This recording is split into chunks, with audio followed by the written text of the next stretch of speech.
website again?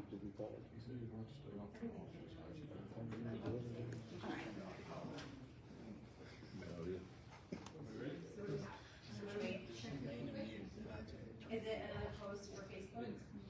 Okay, and so it will be via Facebook Live. Is it something you can share from you, or it's just let them know?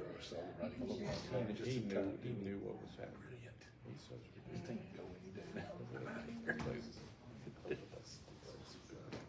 Can I get them to The call? live link is up. Sweet, I see it. Can you hear it? Can they hear it? Okay. I'm gonna step out and test it, just so we can just talk, and so I can hear it. Something's popped up. So now Katie's, No, it's she did say, so we can test it, we made it. Yeah. Yes, if she can share it. Hey Josh, can you say a few words to see if maybe we'll be able to hear you on the live stream? I heard Victor just now talk about Katie. So, it's good. They said bad things about you. Oh, I heard it. Did you hear them? Okay, just making sure, cause I'm telling. It's just muffled and I We will call to order the Board of Commissioners work session agenda for March 23rd, 2026 at 5:14 p.m. With all 5 commissioners present, we do have a quorum.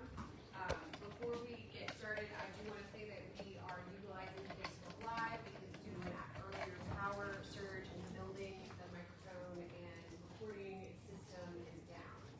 So we are improvising on Facebook Live. So if at any point people on the live stream cannot hear us, maybe carry your picture or something. Alright, so we'll get started with the agenda with all 5 commissioners here. Please join us in the pledge of allegiance.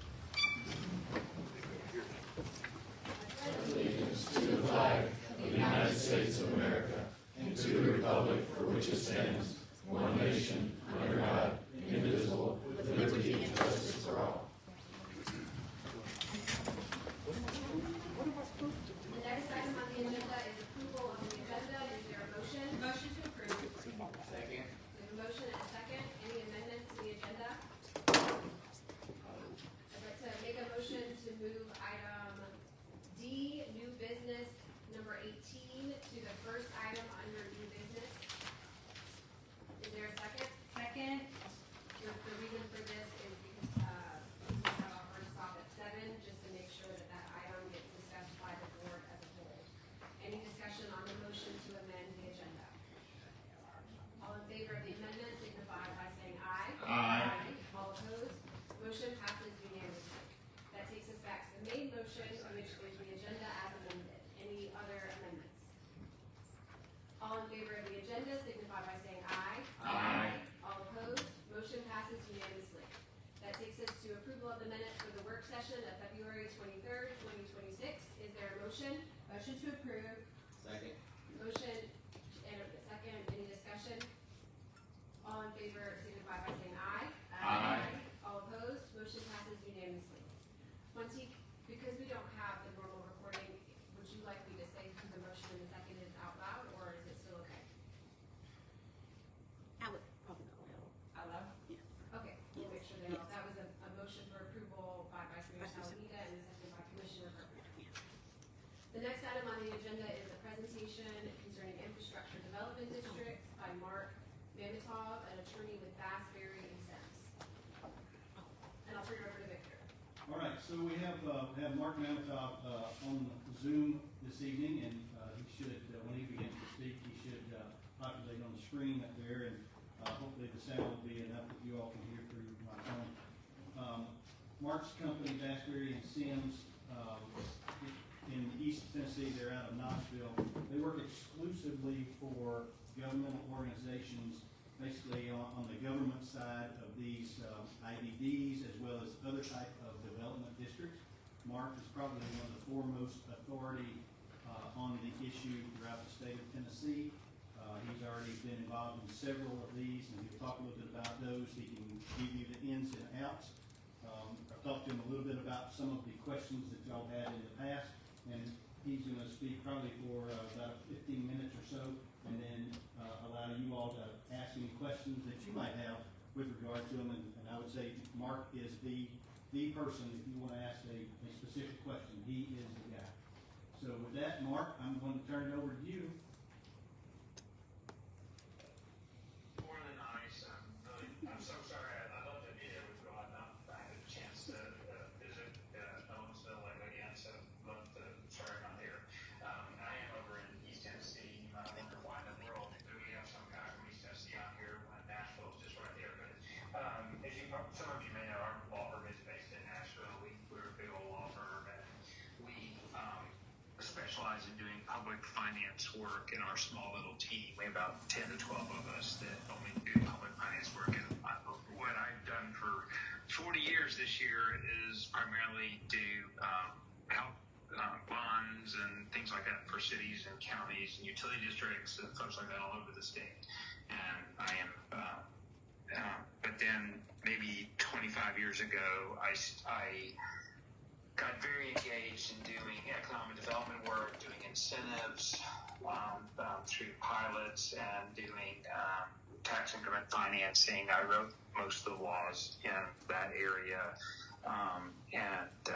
at various clients' requests. And so I spent a lot of time doing very similar things to special assessments. And the only reason I'm giving you this background is a lot of people, I've given a lot of similar talks, and people like, why, who are you and why are, who butters your bread? Why are you doing this? And so, Victor reached out to me, and I'm, not just doing this as a favor to him tonight. And if you all decide you want to do any work in this area, obviously we'd be delighted to help. As he mentioned, I represent cities and that are interested in doing this, as does my partners in Nashville. Some of you may know Betsy Knotts. She used to work for the Comptroller's office, and she works with us now and is doing a lot of this work for us. She's been doing most of our work in this area for Franklin, which obviously is in your all Saint County. And as you might guess, Franklin has been inundated with these requests for these types of districts. I think they've had 5 or 6 workshops to discuss this law, and so Betsy's been doing that, and we started working on some. We have a couple deals that just kicked off in Gallatin. We have one kicking off in Laverne. We're seeing a lot of this across the state. I'm seeing a lot of it in East Tennessee as well. And so, full disclosure, we have a fairly large real estate group in Memphis, and they're doing a little bit on the developer side, but we tend to ignore them. And we're, I'm joking, but we don't. My team, the public finance team, we only represent the governmental side, and so. There are very few deals of this nature have been closed in the state. We've closed a couple up in Bristol, and we see a lot of deals in the works right now, and I think we'll see a lot of deals closed this year, but you're getting sort of a mixed reaction. Some communities just really don't want to mess with this. Others are very say we really need housing, and how can we help? And so you're just seeing a lot of different approaches to this. So a little background, special assessments, which is what we're talking about tonight, are not new to Tennessee. You've had them in Tennessee since the 1930s, when you could do assessments to help pay for sewer lines coming down somebody's street. But there's never been a huge amount of special assessments in Tennessee. You've seen them over the years largely as part of central business improvement districts.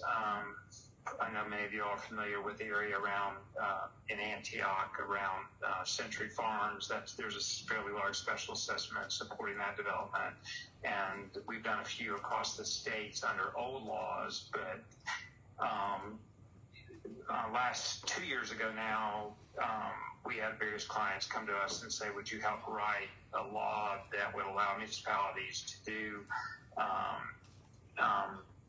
more general special assessments? And some of you are familiar in other states. And these are huge in Texas and Florida, is where we're seeing most of the folks come from that are familiar with these. It's also, I understand one of you all familiar with California, where they have what's called Mello-Roos districts, which are a form of special assessment. I always like to mention to people, like, probably the most well-known special assessment district to me in the entire country is the Reedy Creek one, which got a lot of press. It's Disney's special assessment district, and so unlike Texas and Florida, our legislature did not want to create districts that actually own the assets. In other words, the municipal governments or utility districts or whoever wouldn't just continue to provide services within their service area. They were fine conceptually with the concept of special assessments, but unlike in some of these other states, the special assessments that are authorized under these laws, originally it was called RIDA, the Real Estate Development Act, essentially, but then it was REIDA, the Real Estate Infrastructure Development Act, when they reenacted it and changed a few minor provisions. And so what we're talking about tonight is just REIDA, which is the acronym for the current law. So under REIDA, we created a law that is much more flexible than older laws to allow communities like yours, if you should so choose, to use special assessments to help development in your community. Primarily, where you primarily see that is in usually residential developments, where you have a per lot assessment to help pay for the public infrastructure that is in the subdivision.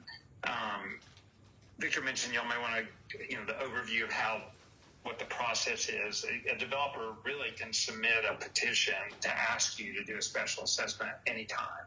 And when that happens, you're supposed to vote on it. Not supposed to, you have to vote on it within a period of time. You can vote it down and just say, look, you didn't give us enough time to think about it, but they are entitled to a vote. And that was a big deal to the developers. They didn't want communities to just put them off. So if somebody files a petition under REIDA that complies with state law, then you have to say yes or no.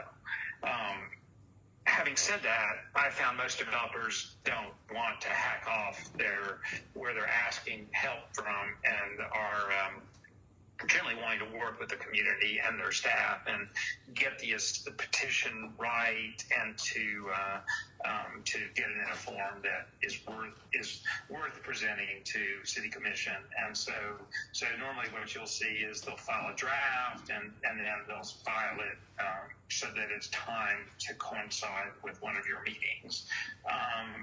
But, you can adopt a resolution or something if you should so choose. Say, look, we just don't want to do these things, and we're going to turn every single one of them down, which would be a message to the development world is that you're just not interested in doing it. But they could still keep filing them, and you could still keep turning them down. And so, but they have the right to do that.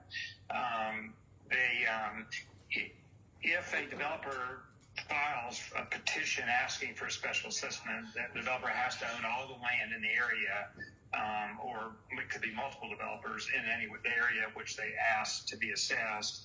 And then you all then have to decide whether you want to adopt a resolution actually establishing the assessment district in which you set the amount of the special assessment, which can be a maximum amount, set the duration of the assessment, which can be up to 30 years, and set the methodology. Is it going to be based on road frontage, but there's a litany of things that you all have to be included in the resolution if you decide you want to do it. So once you decide whether you accept the petition and adopt a resolution implementing the assessment, then that assessment has now been implemented, and then you would then move on to the other documentation, a development agreement and the financing documentation to implement the assessment.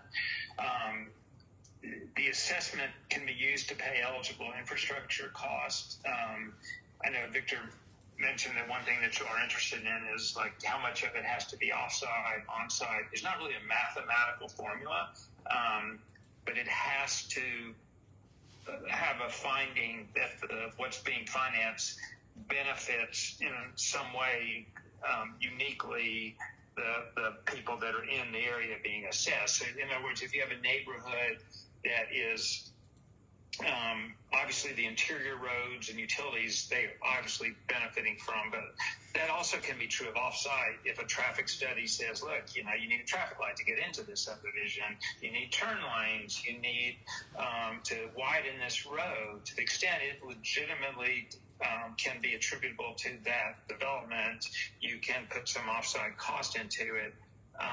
Typically that's determined with an engineering report and obviously complemented by whatever traffic studies and the like you have, but there's no magic rule of thumb. When this first came up in my own county, in Knox County, they were like, hey, we'll do this if it'll help pay for offsite. And they basically have adopted policies that said we'll consider these, but only if it will result in some benefit to the community through offsite development of public infrastructure, not purely on-site public infrastructure. And so those are the eligible costs have to be the public infrastructure, and you can do some fees, but generally the reason it's public infrastructure is because there's federal tax laws that let these kind of debt, special assessment debt backed by these special assessments can be tax exempt, but only if it's used for public infrastructure. And so you generally only want to use it for that, and you typically only see financings for that purpose. Sorry, I'm sort of going through my notes, if you don't mind. And so I know another thing you all certainly have not concerns, but questions about is, how does this affect our city? In other words, if debt is issued back by this special assessment, are we liable to pay it? And the answer would be no, you're not liable to pay it. It is payable purely from the special assessments. Are you allowed to issue the debt yourself, the city? And the answer is yes. You could issue city essentially revenue debt that's payable purely by the special assessments.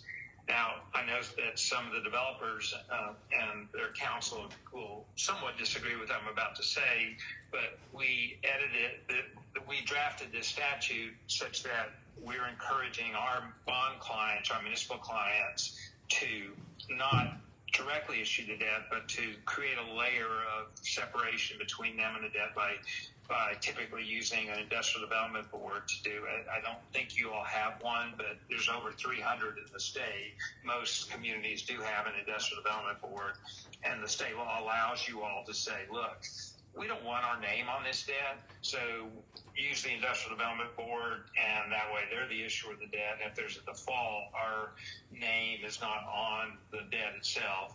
Now, will that keep an article from being in the newspaper that, hey, Nolensville special assessment deal is in default because the assessments haven't been paid? No, that could happen, but you certainly, in the financial markets, you would be separated from the debt.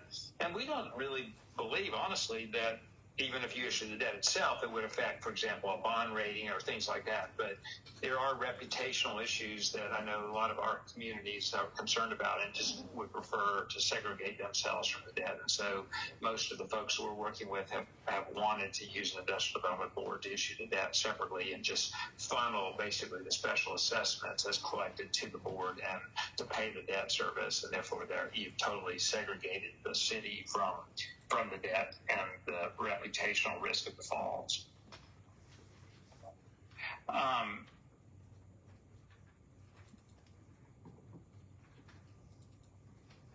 The actual implementation, as I mentioned, once the petition is approved, then the financing, if you do what I was just suggesting, is the industrial development board would actually do the financing. You would agree to funnel the assessments to them, and the board would issue the debt back by them. They would have a development agreement with the developer as to what the special assessment debt would be used to pay, and would have various commitments of the developer in the development agreement and the related financing documents. A key issue in communities like yours, where, as I understand it, you use your county trustee to collect your taxes. And again, you may have read about this in the paper, is that the trustee in Williamson County has expressed reservations about collecting that. And so there is legislation in this current legislation session that I think is moving along that would make it clear that you can hire a third-party administrator to actually collect the taxes if the county trustee is not willing to do so. I don't know yet whether something will be worked out that the county trustee will be willing to do so, but from what I've heard from what the work that we've been doing in Franklin is that she has real reservations about doing that, and I'm not as familiar as my partner Betsy is with this, but there is a way to get to just basically turn it over to an administrator to take care of the collections, or there will be after this legislative session, and not the preferable approach because it's easier to collect it on the tax bill, but it is something that is doable. A lot of folks keep asking, like, why would we do this? I mean, why? I mean, our staff. I mean, Victor's already spent probably an hour on the phone. That he could have been advancing the interests of the city instead of talking to a boring lawyer in Knoxville. And so, is it really worth our time to do it? I mean, the pros to this does help developers. I mean, basically, what this allows particularly residential developers to do is get long-term tax-exempt financing for their public infrastructure for their development that otherwise they would have to use typically bank lines of credit and things like that at a much higher interest rate and shorter-term financing. So this significantly can reduce the developer's borrowing costs, which hopefully would be passed on in more affordable lots. And that certainly is the primary argument in favor that it makes housing more readily available, hopefully reduces lot prices, and can make housing as a whole more affordable in your community. And as I mentioned earlier, can help address some off-site infrastructure needs. I mean, the negatives to this is the administrative time and expense of your staff, of administering this, and again, you would typically hire a third-party administrator to take off most of the administrative burden, but there will be some time that your staff spends on this, working through all the issues, as I mentioned, with the county trustee. And if a default ever does occur, I think that you are well protected against any payment risk, but just dealing with the press and the issues that might come from that.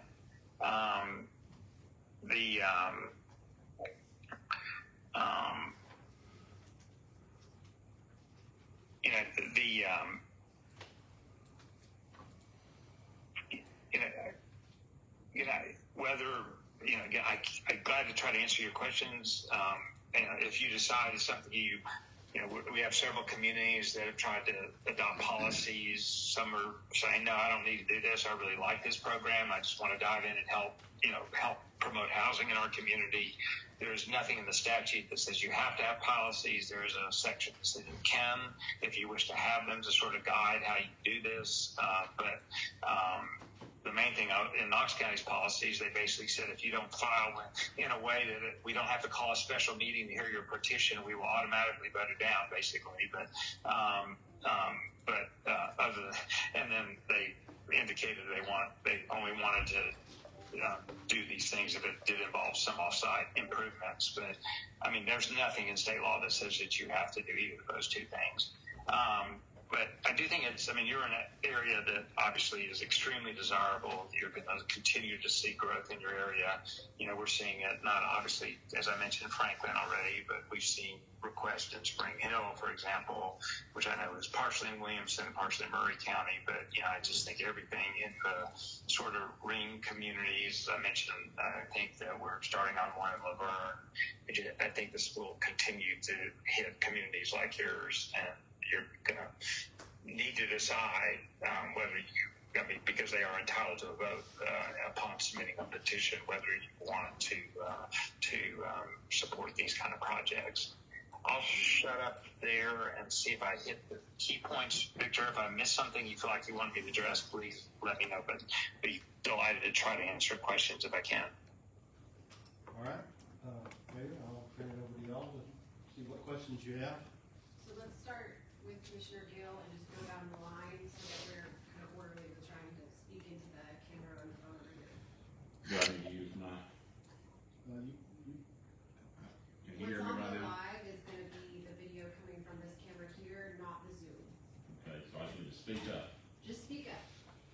It'll be difficult, but I'll try.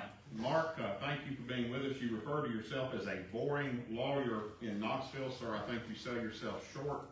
I know what boring lawyers sound like. I look in the mirror every day at one, and you are not of the same cut from the same bowl of cloth. So thank you for being here tonight, sir. You're very kind, but my children would tell you, I don't even know what you do, Dad, and I don't want to know. So, but. Well, thank you for your time tonight. I'm going to ask you just maybe 2 to 3 questions, and I'll pass it down the line to my colleagues. You obviously have been a part of this process since it was first passed by the General Assembly it's actually a second General Assembly ago, the 113th General Assembly back in 2023, it looks like. Is that correct, sir, 2024? Yes, let's see. So, 2 legislative sessions ago, so I guess now 3, yeah, in 2023, we would adopt, 2024 was RIDA, 2025 would have been RE-IDA, and then we have amendments again in the legislature this time. Well, the reason why I ask you to qualify your experience with it is this, sir.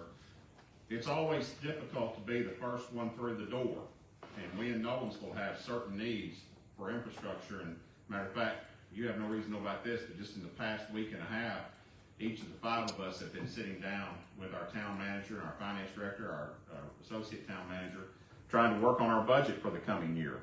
And we know what we need in Nolensville, and of course there's never enough money to go around. So anytime that I can hear that the legislature is providing us with an additional tool to provide infrastructure needs for our town when they provide so very few tools as it is, well, I want to hear more. I want to know more about it. I just got to ask you, do you recall what the vote was in the legislature when this RIDA was first adopted in the 113th General Assembly?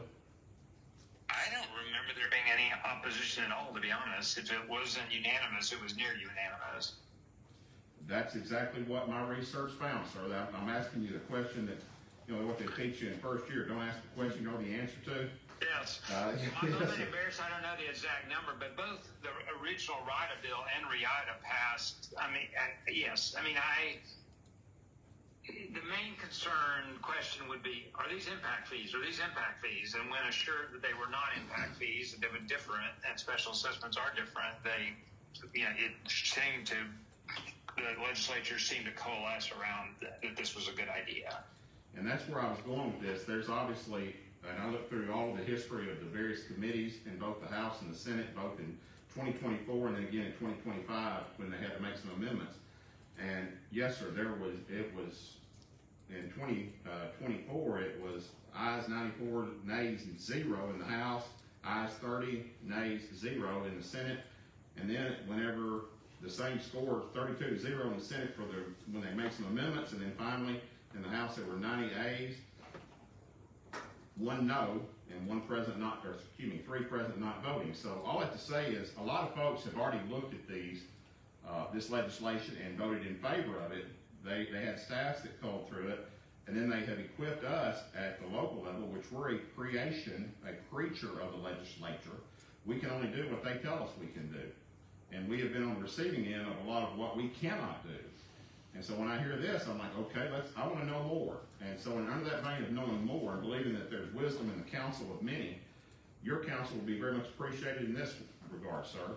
You mentioned 3 states that have adopted these types of infrastructure development districts. You specifically said Texas, you brought up Florida, and then you said California.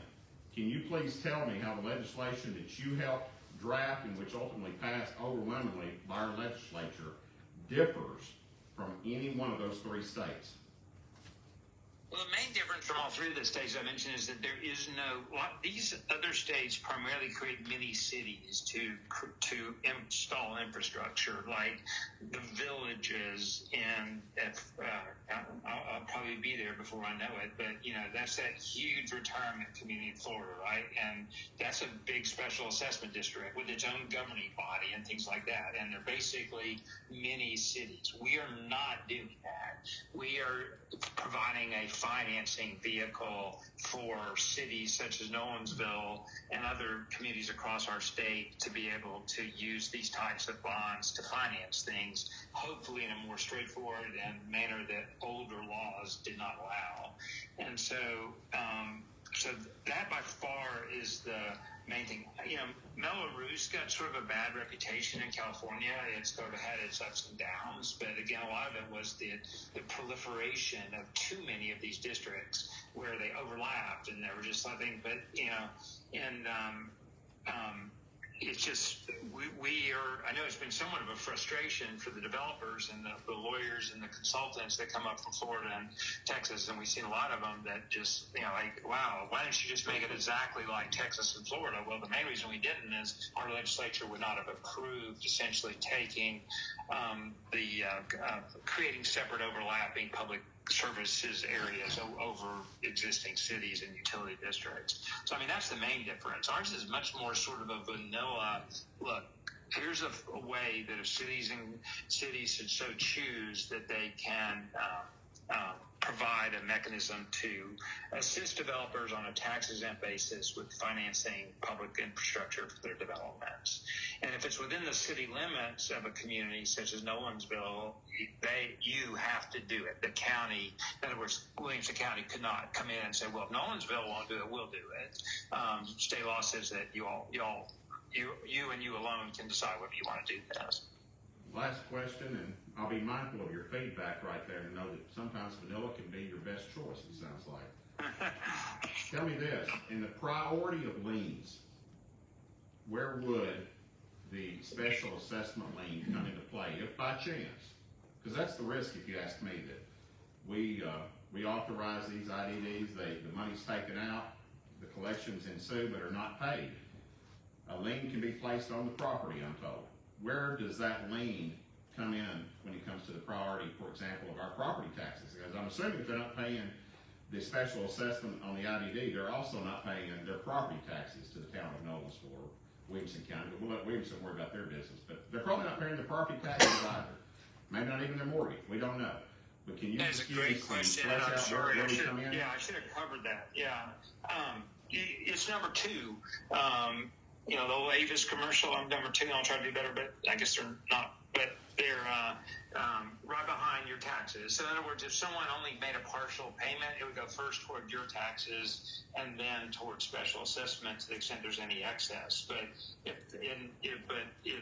taxes get paid first and then special assessments. And then what would come after that, sir?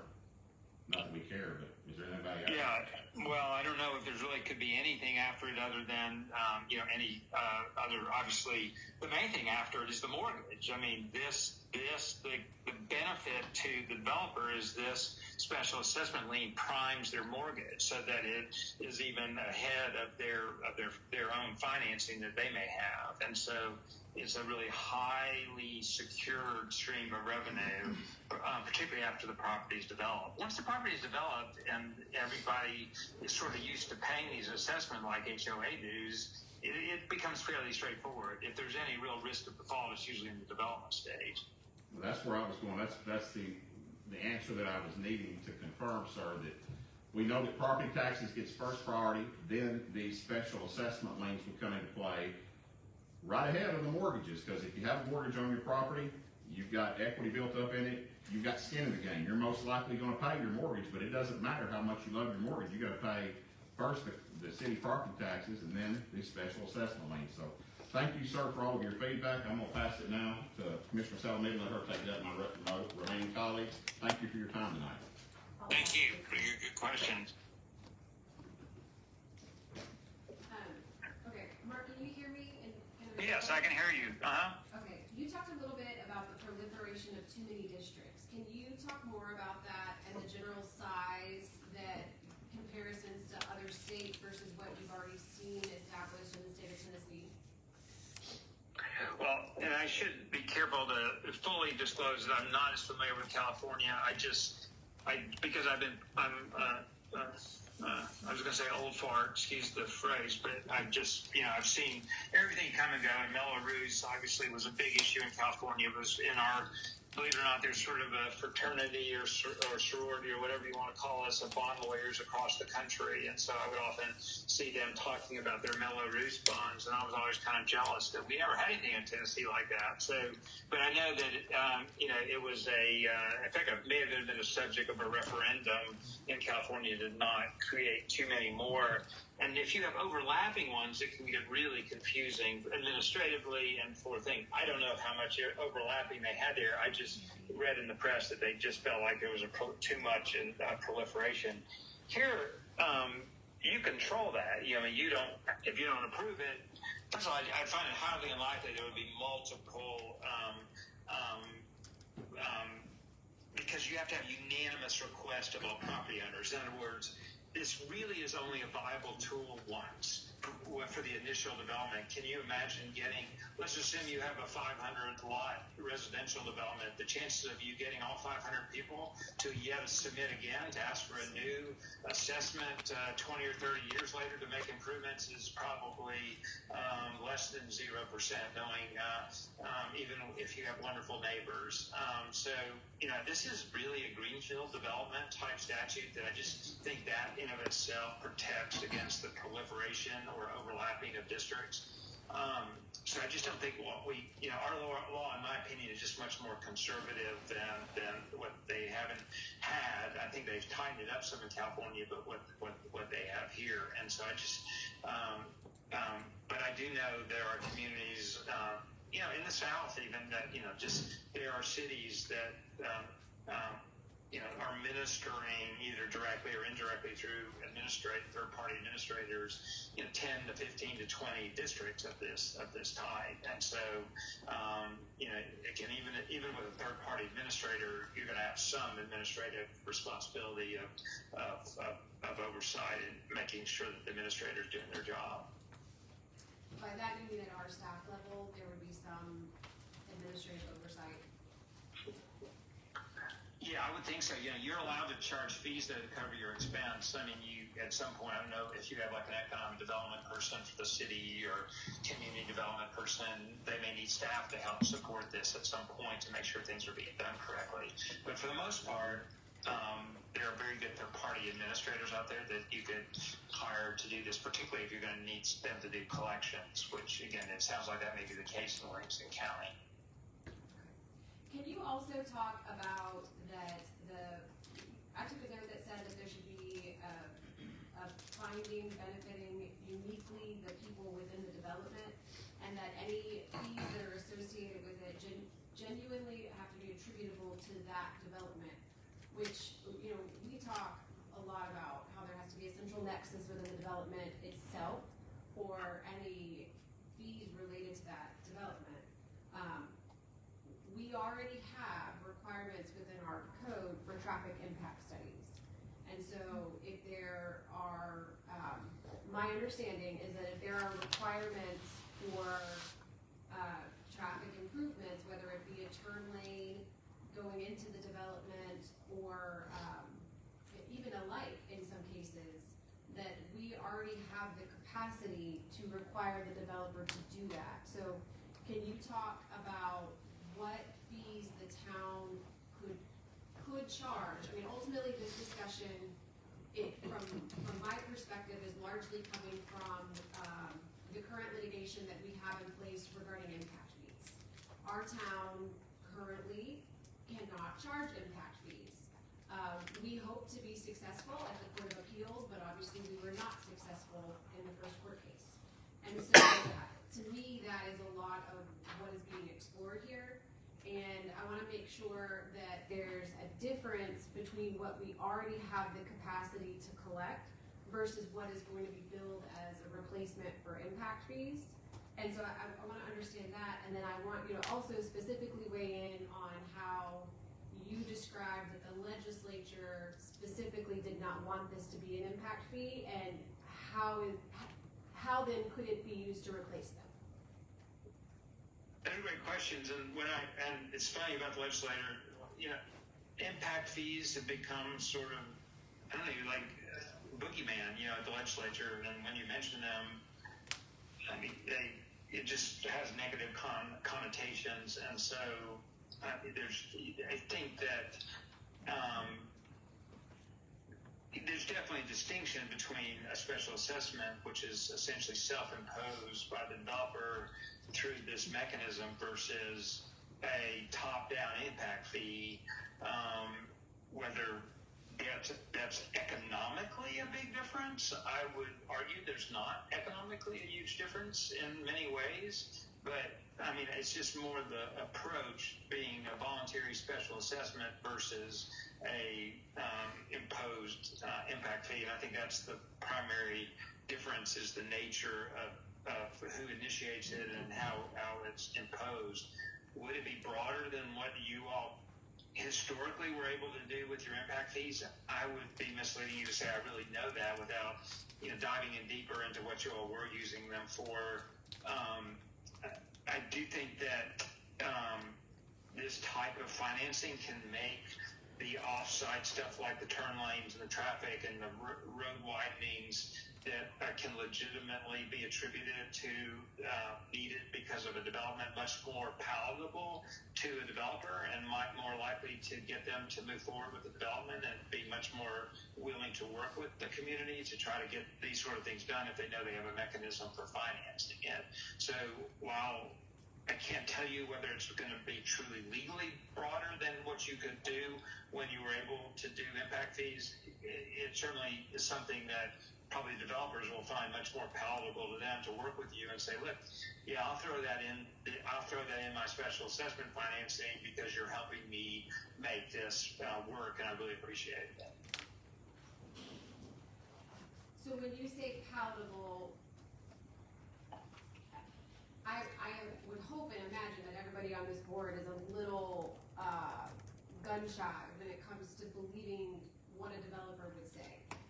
We also have litigation with the developer for a neighborhood in town who promised on the front end that they would pay for 50% of an intersection, and then when that bill became due, they did not pay it, and then now there's litigation on that. So I guess what I'm trying to get a comfort level on, the taxpayers for the town of Nolensville were left with a $700,000 bill from that developer because they were supposed to pay for 50% of the light, but they did not. I think that the board, I appreciate that the board very aggressively has pursued that developer in court, and I think that that's been unfortunately an expensive but important lesson to go after. But how is this different, and how can we have, you mentioned that there's been so few within the state of Tennessee under these particular statutes. If the goal of this board is to replace an impact fee, and we know from past dealings with developers in our own community that unfortunately what's promised at this microphone in front of this board and in front of the community is not necessarily what comes true, how can we ensure, or is it even possible to ensure, that the taxpayers from the town of Nolensville will not continue to be left frustrated when there's certain off-site improvements that are promised that just don't come to fruition? Yeah, and it's when somebody says that's a great question, I'm sure that's one of the, I don't mean it, because it's a key issue, and again, I could have talked a whole lot longer, but one of the key, and I know there's developers, if they're there with you all or online, they're probably cringing with what I'm about to say, and a lot of that comes down to how you want to structure your deals.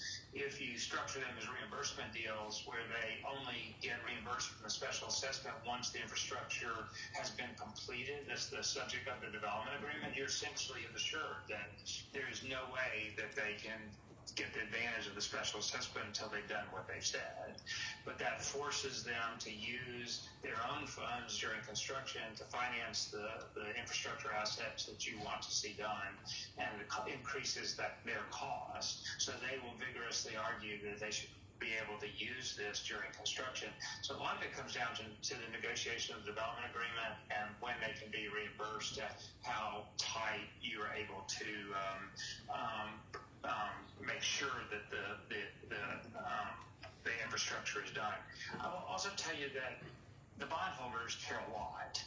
If the money is being effectively used for public infrastructure and is never built, then the assessments are worthless. And so you have some the bond underwriter and the various consultants that are involved are really going to stay on the developer to make sure the money is used for what it's supposed to be used for, and that the public infrastructure is actually done. Again, if I were putting my developer council hat on, if I had one, that's what I would argue to you. But there are ways to protect the community to make sure that no money goes out the door until you have assurances that the project's completed. In most of those development agreement negotiations, have you seen the town represented by the town attorney, or who is doing that representation for the negotiation? Is it more of a specialized, something where like Vasbury and Sims would be representing Bristol or Knox County? Yeah, like in Bristol, I mean, again, I'm assuming your city attorney's there with you, so it sounds terribly arrogant for me to say that, oh, you need Vasbury and Sims, but I'll use my marketing pitch opportunity to say you need Vasbury and Sims. But the answer is like in Bristol, they have a great city attorney there. She and I worked together for years on financings and stuff. And yes, we did most of the drafting, but she was totally at the table and providing comments and was engaged throughout the process. And did Bristol pay the compensation for that, or was that reimbursed to them through the agreement? Oh, no, they didn't pay $1 of our fees or anything. It was all paid by the developer through the agreement. But they were the client, not the developer? Yeah, the city of Bristol was the client, but as a condition to doing the assessment, they told the developer they had to pay all the expenses, including our legal fees. And then the industrial development board piece, I also wrote down some notes about that. We do not have an industrial development board, so can you talk a little bit more about industrial development boards and that process? If they are separate nonprofit public corporations that you have the right to create if you want one. They can do a lot of different things. I've used them over the years for many things, including tax incentives, tax increment financing, a lot of different things. But because they're sort of a jack of all trades, the Swiss Army knife of economic development, most communities at some point have created them. Some forget that they even have them because they create them and then they just don't do anything with them. But they have to have a minimum of 7 citizens willing to serve. You all appoint them. The process is initiated by 3 citizens saying, hey, City Commission, would you let us form an IDB? Here's the charter that we thing, and then you bless that and appoint the initial board. They serve staggered terms. Their debt is not debt of the city; it's totally separate.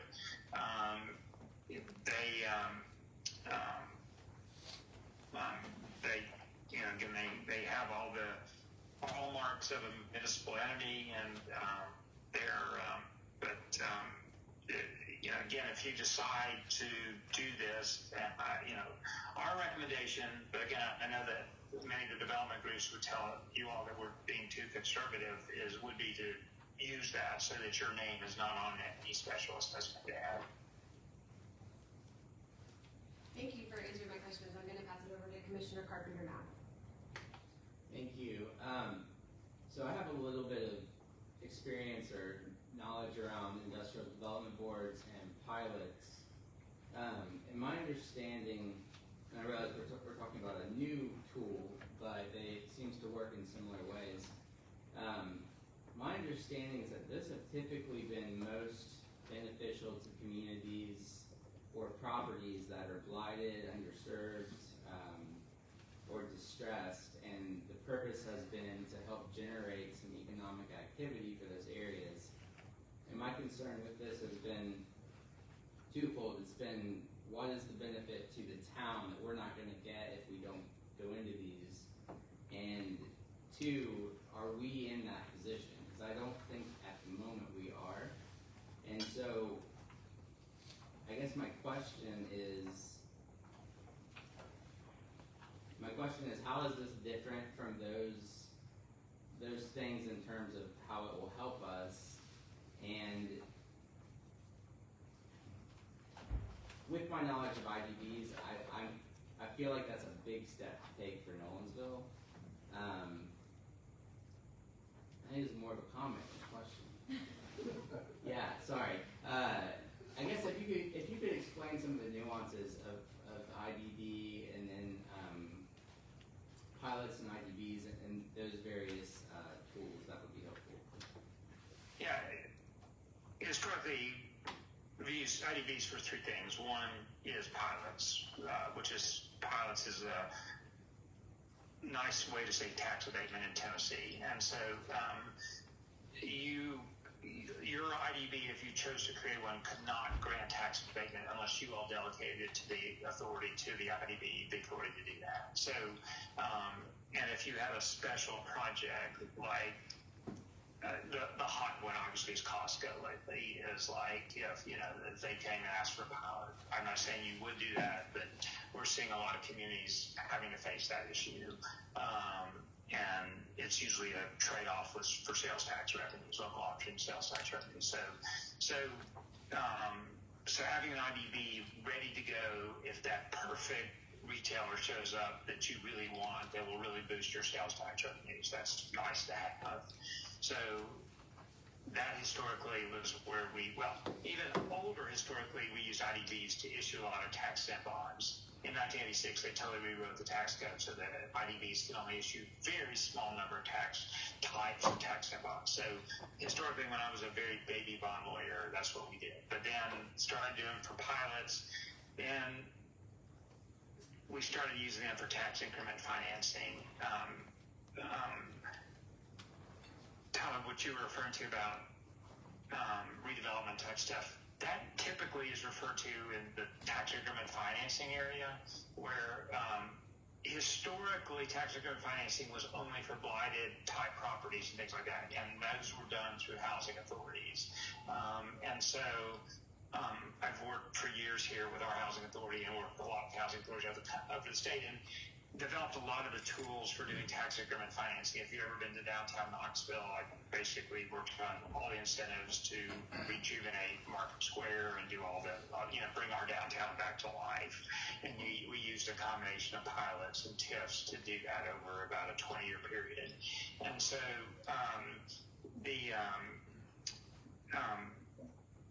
but in 2004, that's where I mentioned I was asked to write a state law that basically said, TIFs are a pretty good deal for redevelopment, blight, and things like that. But we like to use them for greenfield development because we're seeing a lot of requests for that. And so I wrote a statute that amended the IDB law that allowed you to use TIFs for greenfield stuff. There's no requirement that it be for blight or things like that anymore. And so we do lots of mixed-use developments. Nolensville is probably not the best example because you don't need this, but there's a lot of small communities around the state that to get a Ross Dress and a TJ Maxx and a Home Goods like Anchor Shopping Center, that's a big deal because that means they're getting a local option sales tax that otherwise would be going to the larger city next door. And so they'll easily give a TIF away in exchange for those local option sales tax. So we do a lot of that. That's greenfield development. And but that's not what special assessment is. But by analogy, the use of TIFs as non-recourse debt was a good analogy for why they were a good fit to use for special assessments, and that's sort of how we ended up using them for the special assessment type thing. And so that's the same sort of concept of pass-through revenues and like tax increment financing, which again, I'm sorry, I'm going way more detail than I'm sure you want. But that's sort of the history, and that's what IDBs generally do. Another thing we've used IDBs a lot for is procurement. They don't have the same procurement restrictions that cities do. So I've had a lot of cities come and say, look, we want to do design build or CMAR or something like that, and we can't do it under state law. And so we've had a lot of cities use their IDB to do procurement using other alternative delivery methods to accomplish what they couldn't accomplish due to limitations in state law. Whether that's a good idea or a bad idea, you can easily debate, but that's a fourth thing that we've seen IDBs use a lot for lately. Okay, I'll jump back in there and first apologize for giving you a very vague question to lead to that explanation, but I appreciate the explanation. I think what I was trying to get to when I was asking that question is I know from some work that I've done that there are instances where towns will give up incentives and then the companies don't perform or they go bankrupt, and the cities, we've talked about who's responsible for the debt, but we haven't talked about who's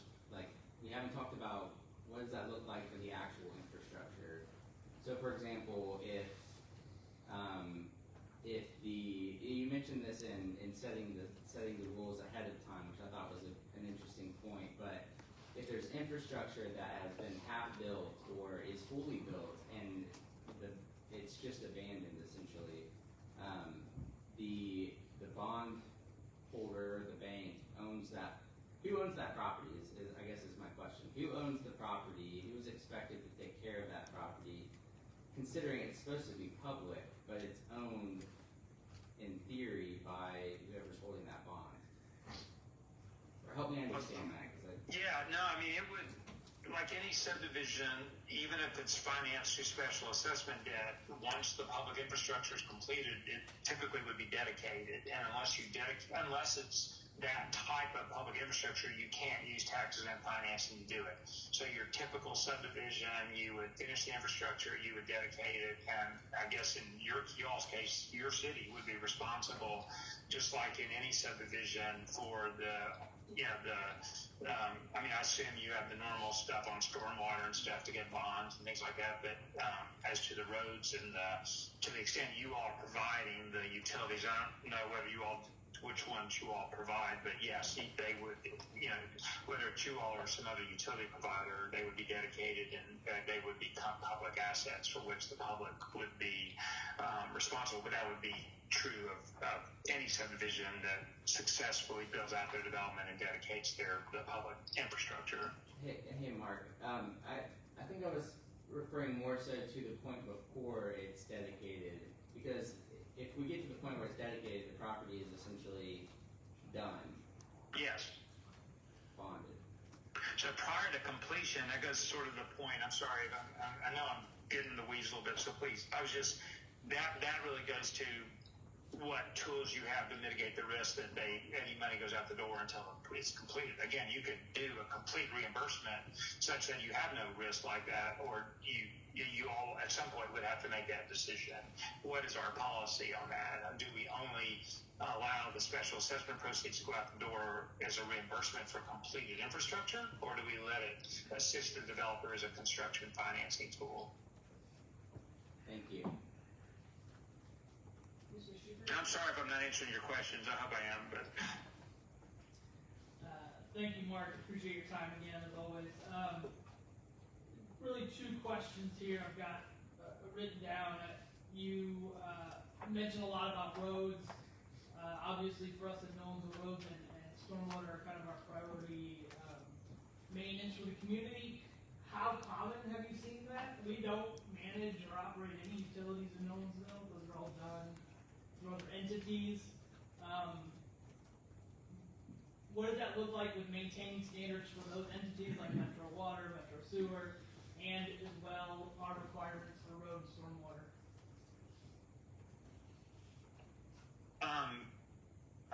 You faded a little bit on me, but I think what you're asking, correct me if I'm wrong, is how do you maintain the standards? Again, that would be in the development agreement where they would be required to build out the infrastructure to the public standards in accordance with the plans and specs that would be approved by the bodies that are providing those services. So in other words, if it's sewer and it's Metro Sewer, they would have to approve those plans and specs. Okay. And just, and maybe inferring some information here, but you did mention the larger impact being reduced developer costs, thus intending to kind of reduce the final product cost for the end purchaser. We, again, going through the tax process right now, we have a approximate home value for Nolensville. I in my mind, can't see a developer going, well, we're going to reduce the cost of this home by $125,000 because we got a deal through an IDD. Do you have any comment on that or anything you can provide? I don't. Just doing some rough math, I don't think it become, mathematically it's almost impossible to get that kind of savings, but it could be, I don't know, say 10,000 a lot less in a good day, but probably less than that even, depending on the land cost and things like that. But I mean, the differential in the interest rate could be as much as 300 to 400 basis points, so say 3 to 4%, and so that could be quite significant over a long time of financing. Thank you, Mark. Victor, do you have any additional comments before we move on to additional agenda items? Mark, I just wanted to explore one thing. We were talking about the impact fees. We've used that term several times. And in the litigation that we're under, you know, there's the likelihood or possibility that we could lose our ability and no longer have that ability to have impact fees. Would those fees that we had, when we did our studies and we looked at strictly arterial routes where those fees could be used, that had to be for the common good, not necessarily to benefit, that, you know, as people were paying in those impact fees, would that same nexus apply for these type of agreements, where if we approached the developer and said that wanted us to do one of these agreements, and we said, okay, well, our typical roadway fee would have been, I'm just going to throw out a number, $5,000 per household or something like that. Is that appropriate, or would it be even more specific down to, well, we want you to contribute toward a percentage toward a certain project?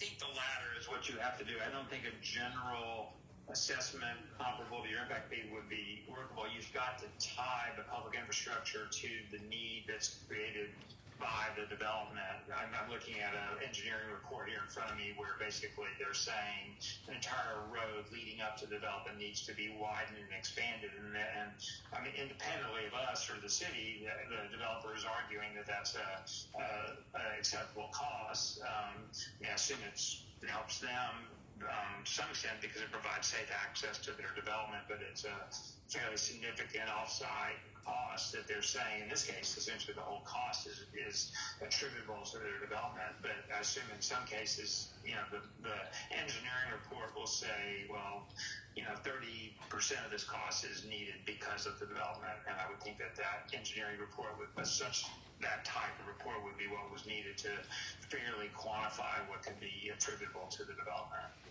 But I do think it would have to be project, you know, specifically identified infrastructure, not a general fee. Okay. That's the only question I have. Victor, is that different than the authority we already have to charge or require roadway improvements? I don't know that it's different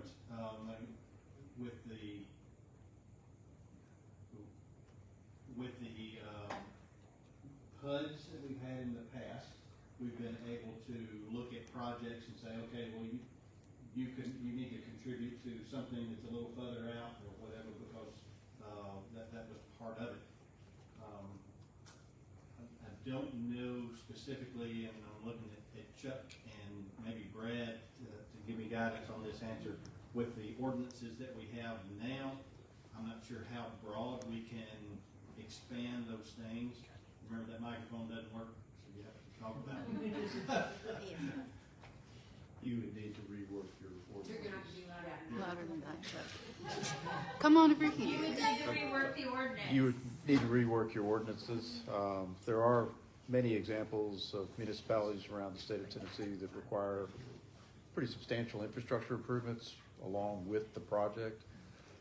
I used to work for the town of Collierville over in West Tennessee, and it was not unusual for them to require pretty significant widening efforts as part of a project. You look at Schilling Farms, which is very comparable to Berry Farms in Franklin, along Poplar, which was the main arterial, significant road widening that was a part of that project that was required on the front end. So we would definitely need to rework our regulations if we were going to insist on development paying for that up front. The state as well as TDOT has been incredibly supportive in the last 2 years through legislation to encourage municipalities to adopt additional ordinance, which allows you to have a larger infrastructure base as developments come in terms of what your requirements are for a project. And so I will use Kid Road as we have a lot of development going on that particular, and it would be something in a form of the adoption would include up to so many feet of road, widening, light systems, street lights, so on and so forth. And those are all things that we are able to do and require of a developer outside of an IDD that the state encourages any municipality to do. Not just a project like Gallatin where they're looking to build essentially their own small city within a city, and the reason they're utilizing this. Well, Mark, thank you for sharing information with us. I imagine as more information becomes available, we probably still have additional questions. This is kind of a work in progress for not just Nolensville, but the state as a whole. So, thank you for coming tonight by phone. My pleasure, and I agree with you. I think we will learn a lot of practical lessons over the next few months as we see a number of these deals move toward market. And so, if we gather again in a few months, I may have a lot better ideas for you. So, thank you for letting me have your time tonight, and I'll hopefully get to see you in person next time. Thank you. Thank you. See you guys. Have a great meeting. Thank you. Bye. Our next item on the agenda is citizen comments. If there is anyone, nobody signed up ahead of time, but if you'd like to speak, now is the time. And that takes us to our discussion items. The first discussion item is the police headquarters schematic design for Assistant Town Manager Chuck Allen. So the recording is over here on this camera, so if you, All right. I don't know, we'll defer to Katie, whatever Katie thinks. Just going to take a brief second to introduce James Keenan, President of Architect Workshop. James is going to give us an update on the schematic design process, specifically a little bit more about the layout that we are developing for the functions within the police department, as well as some building elevation kind of concepts, so you can see a little bit more truly how the building is shaping up three-dimensionally. So with that, I'll Snuck up on that. all yours. So I have about And can you show on the camera the Yeah, I'll have to move over there. so I have about a 3.5 hour presentation. Hope that's okay. Detail, I like it. Yeah. No, actually, we're kind of in the middle of schematics, and Chuck and Chief and our team thought it was a good point to kind of come back and talk to y'all and break our phones. I need to follow the camera. Probably. So these aren't final. This is like, remember we had that conversation about architectural language, and got that feedback, got all the feedback to give back to you, and now have proposed elevations, exteriors for it. It's kind of like a big fat crayon, right? So we're using color to represent materials, but not necessarily picking a material. Although I think we all are leaning toward brick. So it may not take a lot of time. I was going to remind us all that, you know, at the end of the day, we're trying to build these guys a tool to do their job for us, right? I was going to quickly remind us that we're trying to think about durability, function, beauty, economy, and we're making all these decisions to try to balance all those. And I listened to y'all. Those were some of the quotes I try to keep in my head when we're working on the things. One of you really reacted, architecture is an act of optimism. I think that's just really encouraging for a small town. Like you're investing in your town, right? I gave you a lesson on civic. We've had enough lessons tonight. We looked at a lot of visual images. And so out of that conversation, we kind of started thinking about, all right, what is police headquarters? And started digesting, am I talking loud enough? What is Nolensville? And started to pull out architectural forms from Nolensville. Your comment about agricultural heritage kind of resonated. So few quick slides. You know, the feed mill, I grew up driving past it. You know, simple gable form. You find a lot of entrances that have porches in Nolensville, you'll see. I'm gonna repeat a bunch of words here. Nice vertical repetition pattern of vertical board siding and metal roofs. Go down Nolensville School, kind of the same thing. Simple gable forms, some stone, some brick. Again, a porch as an entrance. Vertical windows, multiple windows getting together. St. Michael Academy, I thought resonated as a new building that kind of tries to capture that tripart division that your zoning calls for, and a nice use of materials, kind of local Tennessee limestone, that buff-colored brick. I think in Tennessee that resonates with us for our civic buildings. A lot of our civic buildings, if we could afford it, we build them out of limestone, but we can't afford it all the time, so we use a buff-colored brick. Yeah, it picks up that kind of heritage. And then vertical repetition patterns. Civic buildings tend to want to do this. You know, they speak vertically. Developer office buildings speak horizontally. Barns, lots of barns, right?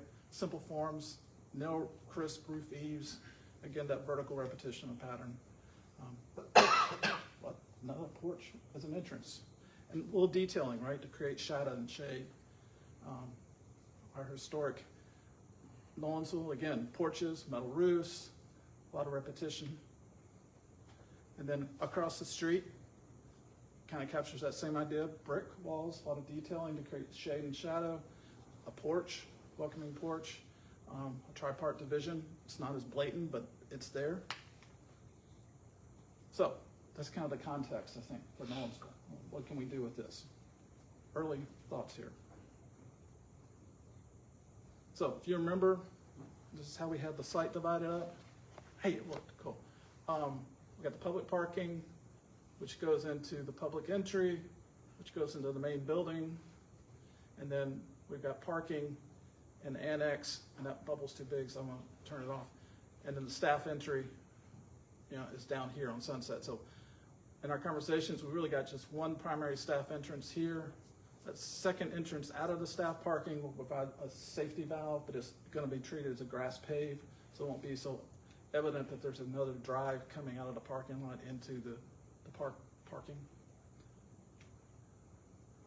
And so just quickly, it's kind of, we took you from ISO to flat, so you can see that, where is it? Wrong pointer. So we're kind of proposing some kind of plaza, landscaped, open area that goes from public parking into the staff lobby, the public lobby right here. We don't know what we want to develop along Sunset. We have concerns that across Sunset from you is a bunch of residences. And so we're concerned we don't want your new public building to overpower them, but yet we also want to make sure your public building is visible. Our tendency is to want to kind of maybe emphasize this area, and then maybe the rest of Sunset, we start to apply some filters of trees to kind of soften the impact of the civic building to the residences. Open to comments. And then, if you remember, we've got secured staff parking back in here, and then an annex, which working with Chief, he's really pulled a lot of things out of the main building to reduce its size. So fitness, lockers, and apparatus, and virtual training are all in the annex. One of the things to keep in mind, the site is really constrained by all the wetlands on this area. So you can see we're just fitting in the area we have, right? And then we've been working hard, because you're investing a lot of money in a new park, to maintain a vista from Sunset back into the park. We're trying really hard to make sure your park isn't behind a police building. They're beside each other, and they complement each other. And so I've kind of gone over this. This is kind of the big parts and pieces of the inside of the building. The lobby is on the west side, facing the parking, and then basically a police department composed of field operations, investigations, and the administrative staff, and then their support spaces. Their building is going to be organized about this parking, one main entrance, and then all the support spaces they need when they come in. So they'll come in that main door, and to the left will be their bag and tag. Yeah, to the right. To the right will be the staff break, will be toilets and other support spaces, and then their office spaces are all behind that. It's kind of like a kitchen sink. You got to get the kitchen right. So, how do we make this thing look like Nolensville? Right?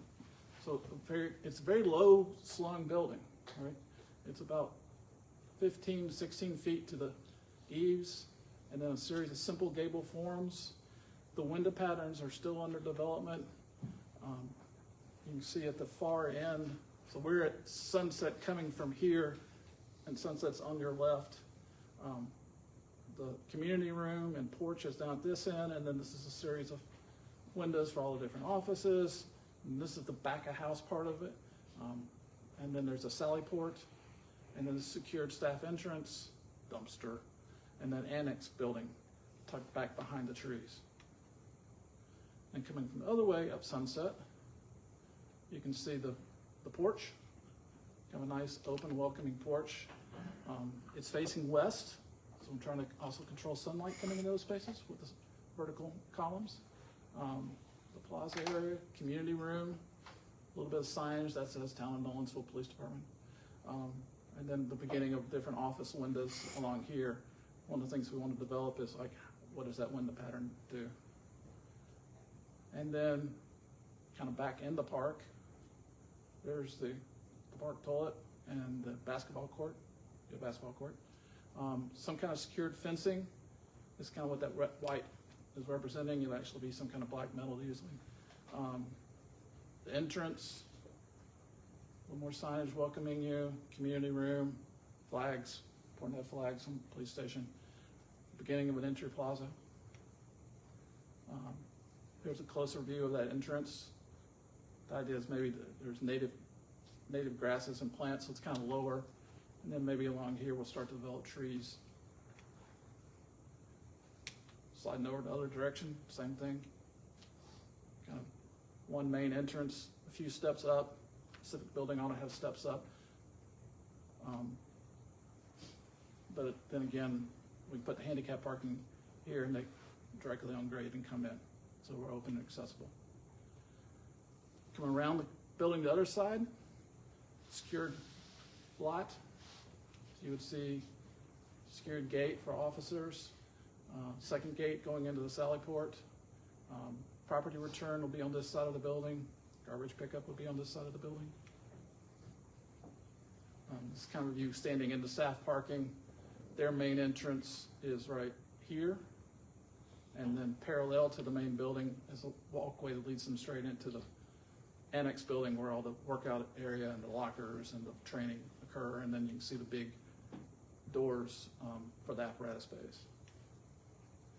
And this kind of two views, zoomed out, we've begun exploring what kind of materials can we make the annex a little quieter building and not so directly tied in, or do we start to pull the brick of the main building over into the annex to addressing the street with more of a brick front? I think there's going to be a lot of trees and landscaping right in here, so it may be a money-saving opportunity. This is view kind of back into parking, so you can see the annex building, apparatus bays, and then the actual dressing area. And then the back side of the annex backs up to the creek. So when you're working out, you got glass and you can look outside and see the neighbor who's had some issues. Never know how much I'm supposed to say what the chief tells me. Anyway, outdoor fitness area, canine kennel, then bulk of it's a blank box because you're storing apparatus in it and you don't really need daylight. Then just kind of more detail looking at the annex. This is, again, that kind of vertical striation that we were talking about from the barns, multiple colors, or have a brick front. Same thing again. I'm going to be sensitive to your time. I'm not going to dwell on this. Quick view of the fitness workout area of glass, and then the entrance. We like to incorporate quotes. I think that's a lot of good passive learning. This one talks about hard work leads to success, since it's the fitness area. And then kind of a quick, more detailed rendering of like what this rough sketch of a computer model could start to look like. You know, some kind of brick, string course, different color brick, more brick, a little bit of metal, a metal standing seam roof, potentially multicolored, softly multicolored. That's it. I can go for a couple more hours if you want, but I don't think you do. So my main concern is location with the creek and ensuring that we have absolutely protected from flood risk. And so it actually is a little concerning that it goes so far back. I heard what you said about, you know, the size of the building versus what's Yeah. across the street from it. But when this gets built, it will be our most expensive asset. It is above the 500-year plain, and we're also maintaining a minimum of, I think, 60-foot buffer along the creek, and it'll probably be a little bit higher than that, but I mean, we're staying outside the 500-year floodplain. And what about where all the vehicles are stored? Because that's a pretty big exposure for the True, town. that whole area is outside. If I go back, see if I can get back there. I don't know if I can get back there. Let me share a sketch with you. We're completely outside of the 500, parking and buildings. Because we've seen the floodplain in that particular area, closer to the Nolensville roadside, expand. Yeah. So do we think we've accounted for future expansion of the floodplain when FEMA remaps, which of course they do that? We hope so. We believe so. We're working with the latest data we have, and I almost want to really go back.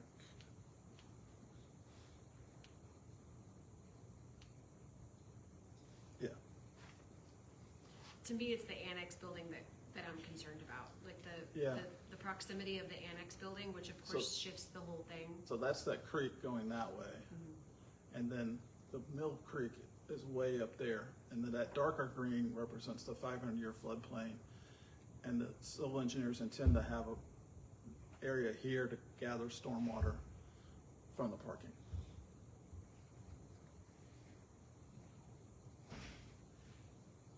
I have two. But I hear your concern. Big concern. So I have two questions, and they both have to do with the plan for future trails on the property. The first one is with the annex being so close to the creek, and talking about how they can, like, you know, look out at the creek while they're working out and stuff. Just being aware that, and I don't know from this where those trails are, and obviously we can change them, but I don't want it to be weird. You know, I don't want it to be awkward for the guys working out and seeing people from the public walking right by their room. So that heavy line represents the creek bed. And then that green line, heavy green line, represents the extent of your property. So you've got this kind of band here, and then the whole bright green band represents the property that was set aside. So actually, if I go back, one more. There we go. So there, you can see the full, I keep pushing. There's the tennis court, there's the soccer field. You can see the full extent of your property in there. So I don't know exactly where all the trails are, but we're well within the property you set aside for this building. Yes, I understand that. My concern is just to make sure that we are thinking about, as this is coming together, any future expansion on the property of additional recreational opportunities. Because I know initially the eastern portion across the creek, we had talked about, well, I wasn't on the board at the time, but the board had talked about like a pavilion and a small playground with the trail actually cutting across, I think it was either the front of the building or it was just around the building, coming down and then over. May not be practical, but I just want to bring that up so we don't completely close off that potential strip. I know that the 500-year floodplain and then the protected area takes up most of that, but there is property there that could be used. So if you could like look at the Greenway plan and the Parks Master Plan and just make sure that that's considered as you move forward. Those were the two concerns I had. Yes, sir. Just a quick question on the, really geared towards the aesthetics of looking back into the police station from the park area, whether that be a graded fence or, you know, fixed wall or whatever. Where are you guys at with kind of typically, it's more of a picket fence, about 8 foot tall, and then because we're in a park situation, we've discussed it, it probably needs to have a landscape buffer against it to soften it. Okay. Yeah. Personally, I think I probably would favor not going brick on the annex, depending on what the cost saving is there. Yeah. If it's a big cost saving, then I would say, personally, I would. It'll be a big cost savings to not use brick. Yeah, I don't disagree. I think when you're looking at the annex building and you're looking at the history of what Nolensville is on an outbuilding, you're looking at more of a barn type structure. And so as you're showing us the utilization of the metal with the stripes and kind of giving us that wood feeling without having it being wood and utilizing that material, I would prefer to say that we would lend that direction, especially as you're looking at this in a park atmosphere. Yeah. Great. Any additional feedback for the future police department building? Thank you for your time tonight. Thank you. Thank you, sir. Thank you all for your service. The next item on the agenda is consideration of initiation to annex and rezone York Road, the Evans property. This is for Planning Director Brad Baumgartner. Ma'am, did you call point of order citizen comments? I did. Okay, thank you. We can call citizen comments again. We like Nope, that's citizen okay. comments. Just missed it. Brad, you may have to come over here to pick up or wait till Katie moves closer to you.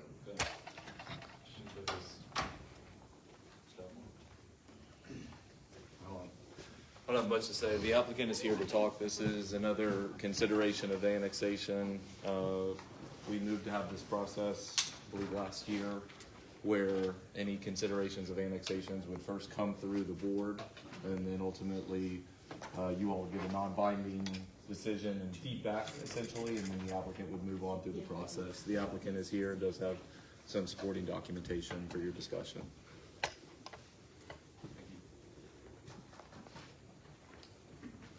Appreciate you having us on an informal basis. My name is Christian McCarry. I'm with Signature Homes. We're looking at an 85 to 86 acre parcel on the eastern boundary of Nolensville. It's within the urban growth boundary. It's fronted on York Road, and then there would be a second connection into Anderson. I meant to email Brad the concept plan, so I brought hard copies. Do y'all want to see it in person, or? It's on the agenda. It's here. It is Yeah. on the agenda? Okay. Yeah. All right. I mean, you're welcome to give them out if you would like, but we do have that. Gotcha. Just want to make sure you had it. So, you know, there's no future land use in Nolensville, so it's kind of like which zoning should we all collaborate on together? So that's really, I'm just looking for feedback on that. You know, the plan that we drew is about 1.2 units per acre. We want to do larger lots, or at least from our perspective, what we would consider a large lot. So 85 feet wide to 100 feet wide, right? Most of them are going to be about 150 feet deep. So about a third of an acre lots. Mixture of 85, 95, 100 foot lot. You know, we are exploring the CD3 zoning, right? You know, there's a bunch to choose from. That one is the one that for us has, you know, just the way that we build, it fits our box the best. So we like a big lot, but also a big home on that, you know, 3-4 car garage, porta coches, you know, side load garages, and then behind the home you have, you know, another 1 or 2 car garage, right? And so in exploring the zonings, with setbacks and minimum lot sizes, everything was pointing to CD3 for us.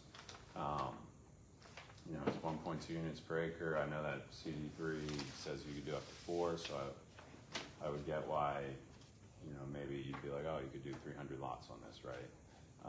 So that's not what we're trying to do. I don't know if there's a mechanism to, you know, just restrict your zoning density to what you approve. Usually you see that in other places with a PUD or specific plan. I didn't see one in your zoning ordinance, but, you know, just wanted to explore that. Maybe you do know of a mechanism to do that. We could deed restrict the property. Just trying to explore zoning and density and kind of where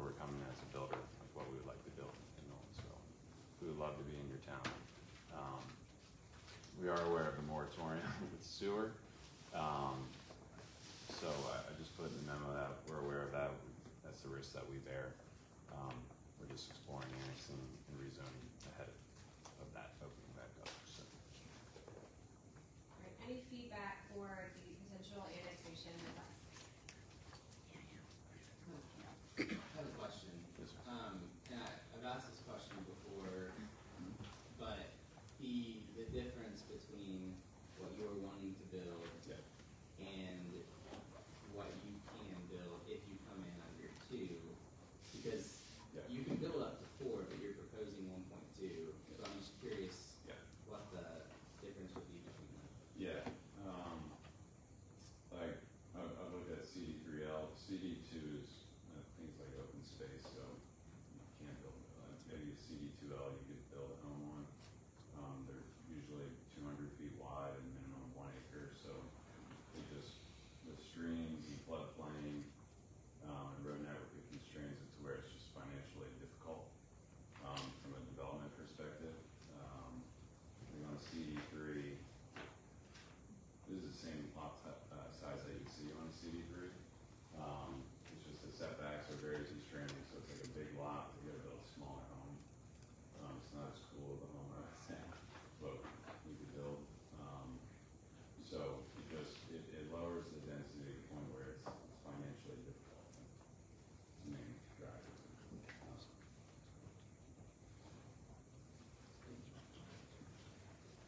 So in terms of feedback from me individually, I would say that I do have the same feedback from the last time that this was considered. One of the concerns is that currently in the planning commission, the zoning ordinance is being adjusted. And so the things like the side setbacks and the zones or the parking in the third, like all of those items are being looked at in the planning commission. When other annexations have come before us recently, specifically because of the issues with the sewer and uncertainty around what the final product coming out of the planning commission for this board to then consider going to a CD3 zone is concerning for me and not something that I would vote in favor of. The last time that this came up, I think everybody in the board, if I recall, was supportive of an annexation but not supportive of the zone, and that was where the issue arose. So I'm still in that same area because I think that it's in the best interest of the town to make sure we have certainty on the component of CD3 zoning if that's what's going to be applied there. I think consistency is also important, and there was one annexation that we did do that was right next to an industrial area. And what was envisioned with the zoning ordinance is that CD3 would be a transitional zone. And so that did work there specifically because it was sandwiched between a residential area and an industrial area. This is different because this is not a transitional zone. So I think the unfortunate place that we are at is that our transitional zone to what, all the points that you said I think are also truly valid. So that's kind of where I think we're at, just to make sure that we don't, I don't think it would be prudent for the board to rezone something that's on the outskirts of town, what is supposed to be a transitional zone, especially when it's being modified. So I will mimic a lot of what the mayor said. We've had very similar comments. Conversation has gone back quite some time with the property owner before both the planning commission as well as us as the VOC. I do think there's a lot of conversation, I'm sure that you have already had with the planning department that we can continue to implement with some of the changes that we are making. We do know that there are some issues with the current zoning that we have and the reason for the rework that's currently happening. So it's not to say that even your product is not something that we are trying to achieve on a potentially different level than what we currently have. No issue with the annexation of the property. An issue with should we grant CD3? Right. We know what the possibility of that is. I appreciate that you've come with this much data for us to really take in and actually see what the potential is for that property, but also knowing that if we grant not only an annexation but a rezone to a CD3, that there is the potential for that density as we work our way out into what is kind of the outskirts of UGB in our town. And the whole purpose of what we did in the zoning was to lessen that as it got out that direction. So, the annexation, for me, yes, this is clearly something that we would annex, but in terms of moving to a higher density, which we would be allocating, again, I know that's based on what you're able to build, is maybe that discussion that we are gonna continue to have at the planning commission to see what may be able to be more fluid for a developer. And so I encourage, if you've given those notes to our planning, that I will certainly reach out to Brad and make sure that we're discussing that at a different level as well. I'm not very spoke, but I kind of second what the vice mayor said in terms of, like, I'd like to see something on the property. I don't want it to just keep getting denied because we're concerned that a lot has been built on it. But I also think that we are in a good place where we could possibly look at properties. Something I wanted to do was look at properties that have been zoned in a way that you can't build to that zone, that kind of thing. And so I kind of agree with the vice mayor on that as well. But I do, same as she said, I appreciate you putting this together, and I mean, I like what I see. I am concerned about, the potential for up to 4 per acre. Should there not be a guarantee? And looking at your products, as I tried to explore as much as I possibly could find, this is your product, and I appreciate that, but with the potential of not knowing if it is your product or someone else, and annexing and rezoning, we have the potential of up to 4. And so, again, that's just my concern, and working through it currently as we are, we're hoping. We know, again, parking in the third and many other setbacks and what comes with that is not always conducive to getting the product that we are looking for in certain areas. So we're working on that as much as we can.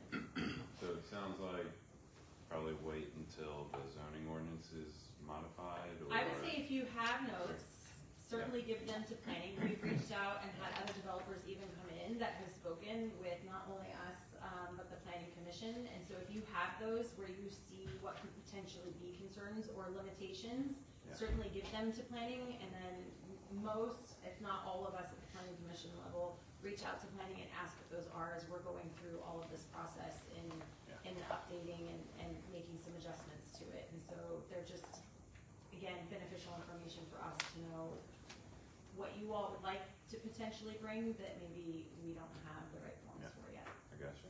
All right, I can do that. Sounds like CD3, no. Would CD3L be more appropriate, or is that? I didn't look at CD3L before I came in. Yeah, CD3L, like it caps it at 2. It'd be the same lot sizes.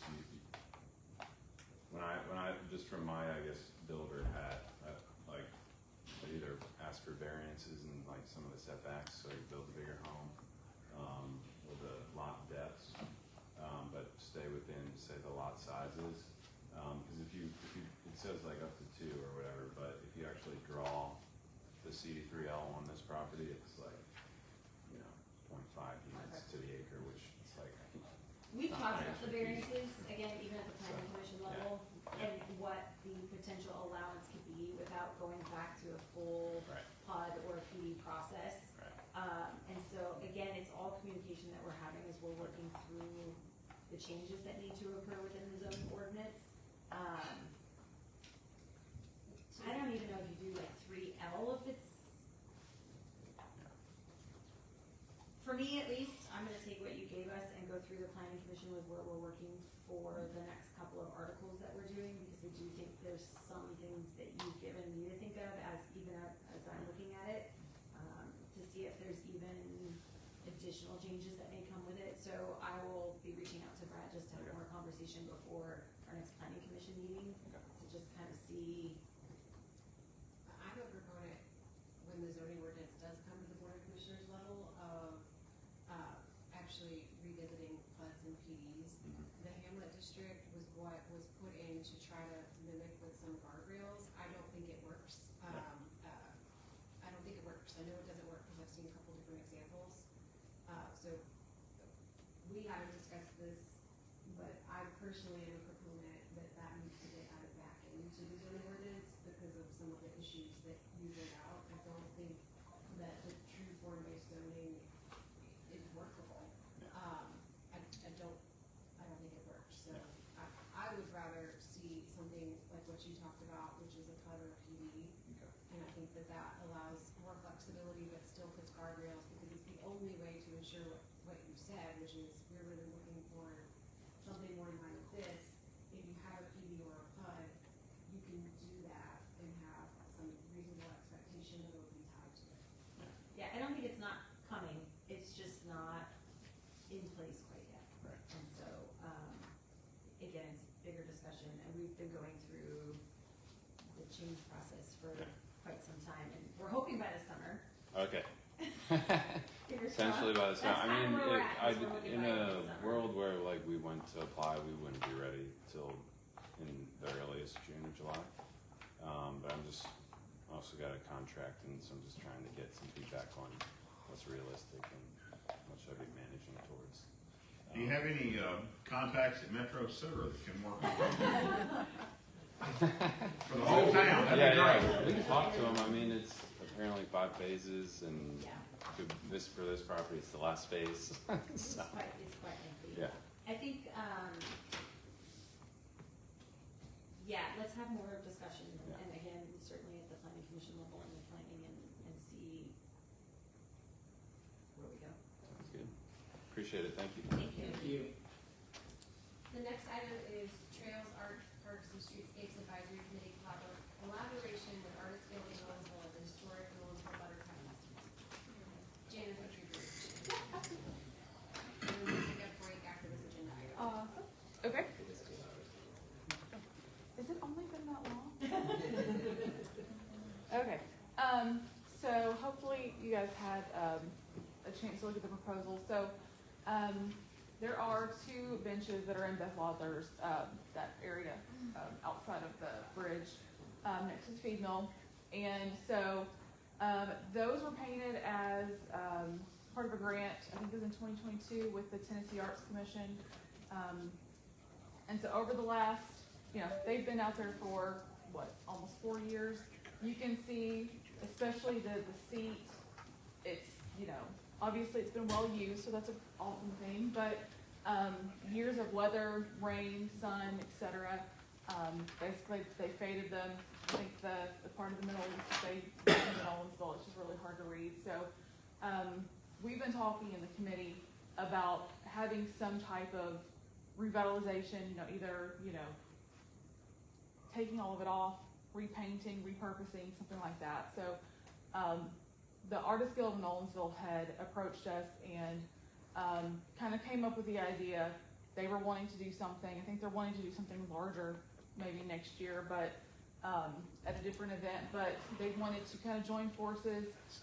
We were trying to figure out a way to repurpose these, revitalize those. So they had brought up the idea of potentially having a live, just a small scale live art painting event at the Buttercup. They already have a tent, I believe, at the Buttercup Festival that they would like to, what it would require basically is for those to be temporarily removed, put under the tent where people could basically come. That this is one of the designs I think that they had come up with, but people would be able to, walk up.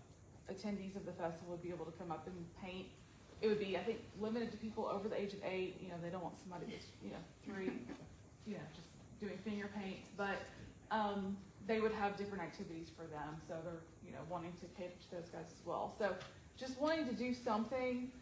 We did reach out, or Anna reached out to the original artist because we wanted to make sure that her, she painted these, she put hours of creativity, work, etc. So she's disappointed they didn't last longer than they did, but she was supportive of potentially having those repainted. So right now, I don't think we're requesting any kind of funding. We've been trying to figure out something to do with that paint from Gregory Park. So we're hoping. There's some that are, I think, some unopened gallons that we would be able to potentially use, so we could do that. So just wanted to see if you guys were supportive or if you had any feedback or ideas or anything.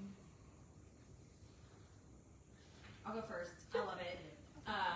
There was a larger scale art installation that happened in Western Tennessee where they took the wall of an old historic building and it was essentially like a paint by numbers. If you've ever been to like Epcot, Yes, it was that that's sort of thing. exactly what I was. And it was one of their largest attended festivals that they had ever had because of that art installation. So if you frequent that area, you know that there's some wear and tear there, and so to be able to repurpose them and make this part of the festival as well, but community involvement and able to, right, your kids later or you walk by and go, that's my star. So I think this is an absolutely fantastic idea. And I was thinking too, sorry. I mean, I think we could potentially use this year as kind of a pilot, see how long this lasts. I think we're looking to them to potentially, once this is done, do a better job of sealing it. So it would hopefully last longer, but maybe if it doesn't, we could make this, you know, an annual thing at Buttercup, or, you know, maybe it could be, you know, brought into a bigger event at a later time, so. But we're gonna need more benches in our parks. Yeah. At some point. And So, more fun. I don't hate the idea. I'm very sad that I those know. benches are needing to be, I wish that you could just go in and touch it up. I I know. realize this is probably a better idea. I guess one question I have is, are these the two final designs? These were the renderings that they had created, and part of them, I think it's what later in the agenda, with it being the 250th year, they wanted to do something that was patriotic, but I'm sure they would probably be open to feedback. That's not the problem. That's not the thing I'm having a Yeah. problem with. Yeah. For the record, it's not the American flag that I was just curious if this is what they were set on or if they were going to. But anyway, yeah, I think it's good. I was initially concerned about it being where they're installed, but I think it's great. Just two things, yeah, more to his point too, on long-term understanding of sealing these things, so we kind of avoid the wear and tear, or if it ends up being private year after year, whatever the plan is, maybe understand a little bit more.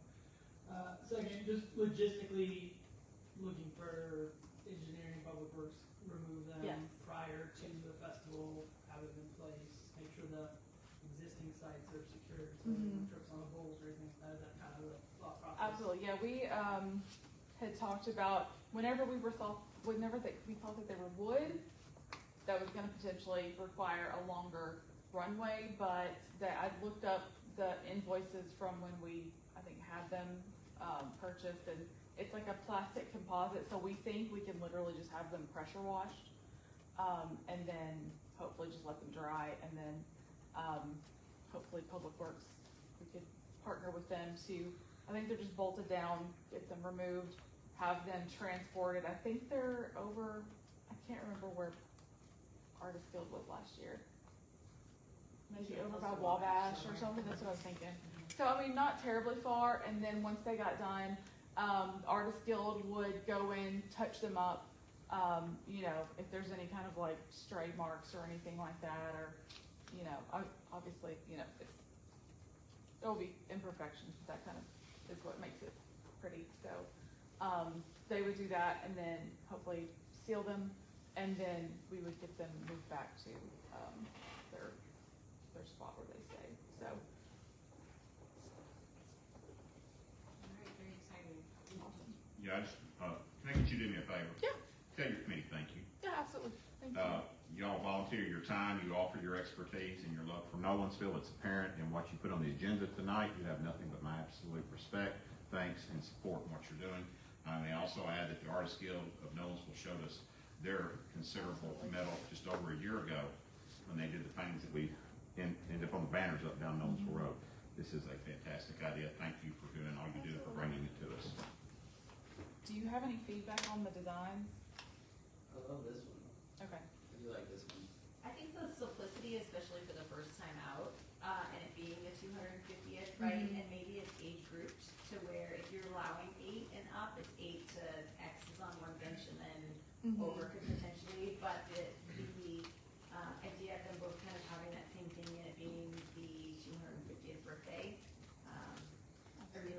appreciate, Chattanooga did a lot of this when their park system first started, and they've now turned to concrete permanent benches that are then painted and completely sealed and become part of, so I think this is great starting point for us to see how well this is really welcomed in the community, which I'm sure will be. Yeah. You might want to put 13 stars on that other one since, you know, the whole back, or truck, whatever. You're putting in. I didn't even see how many the other one had. But yeah, I mean, I think with these, you know, we have no idea how many people. I mean, obviously we know that it's a widely attended festival. So, you know, we're trying to start small, and then, you know, I think they were thinking maybe 3 to 5 minutes per, you know, not somebody literally being like, you know, Sistine Chapel or anything like that, but just, you know, having something quick. And especially with these colors, I think probably the paint that we have would work. We have the paint brushes, the drop cloths, all of that stuff still from the other grant that we had a couple of years ago. So, yeah, I think we're hoping this could either be something permanent or something that, you know, could be. We had talked about potentially doing like rotational art where it's not the same thing all the time, where it eventually, you know, kind of changes over. So, this is kind of where we started. I think that's great. Anything that celebrates the 250th birthday of our nation is wonderful. And I'm not an artist, so I don't think that, but those that are. Awesome. Thank you, Jen. Thank you, guys. Thank you. All right, we will take a 5-minute break, and then we'll review you up.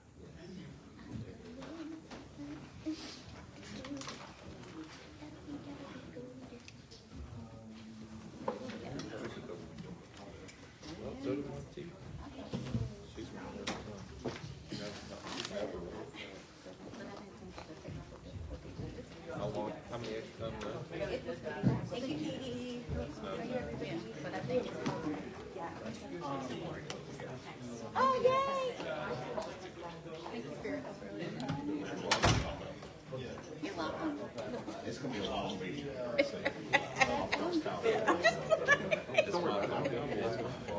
If Kyle had brought his jug of tea, I'd honestly just go pour some tea. What's the name? I got some of these.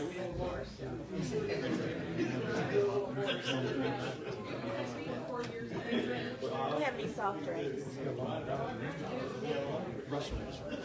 I have a Diet Coke Zero. Does he want those? If he likes a zero, he can have it. I won't even charge him $2. Huh? Well, I have a lot of these.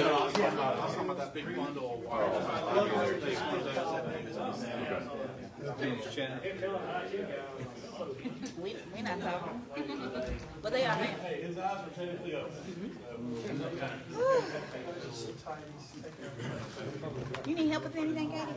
I'm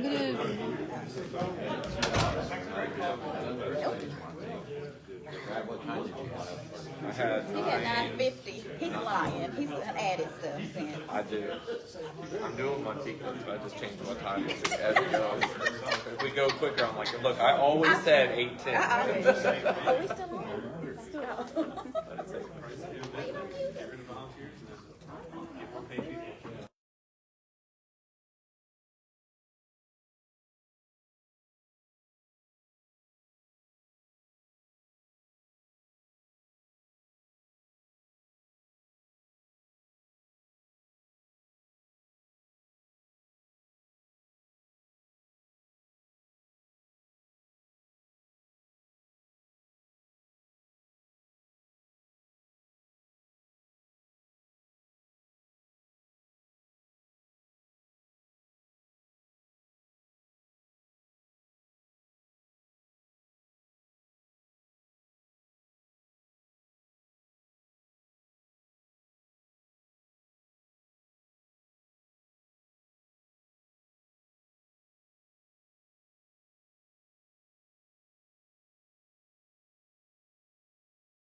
Sorry. I mean, you've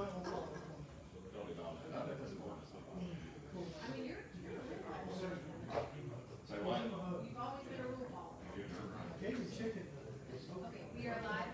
Okay, it is 7:10 PM. We will call this meeting back to order. The next item on the agenda is, gentlemen, you're here for the public hearing of ordinance 2603. Is that the only item you need feedback about? Yes. Okay, so we have two items on the public hearing agenda, and then we will go back to the other discussion items. Does anyone have any feedback about the public hearing? It is just an opportunity that will be on the April meeting for the public to come back and speak about the rezoning, for 2384 Rocky Fork Road. And there is nothing that correlates to it under old business here, so. I mean, it's been a long time. All good? Thank you. Good night. I'm sorry, you're in the No. Okay, that takes us back to Commissioner Carpenter, proclamation of certificate of recognition policy. Thank you. Yes, so as we discussed at the last meeting, bringing forward a policy idea to help standardize the way we do proclamations and certificates of recognition. I don't want this to be a thing where we just completely redo what works. I wanna try to work with what works. But it's my understanding that some kind of process would be good and important, so that as we continue to move forward, we have a way of approaching these. There is a policy attached to the agenda. I want to put a couple more things out there, get some feedback, and then I plan on having something on the agenda for the voting meeting. The first addition to what you see in your agenda is an attempt on my part to make sure we don't disrupt what we currently do with sports teams and those types of groups.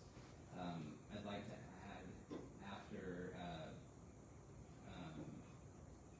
we look at, after I work with staff to make sure that it works, the following two lines, which is a certificate of recognition may also be issued on behalf of the full Board of Commissioners upon consensus and may be presented at a regularly scheduled meeting. So that basically just says what we do currently is still appropriate.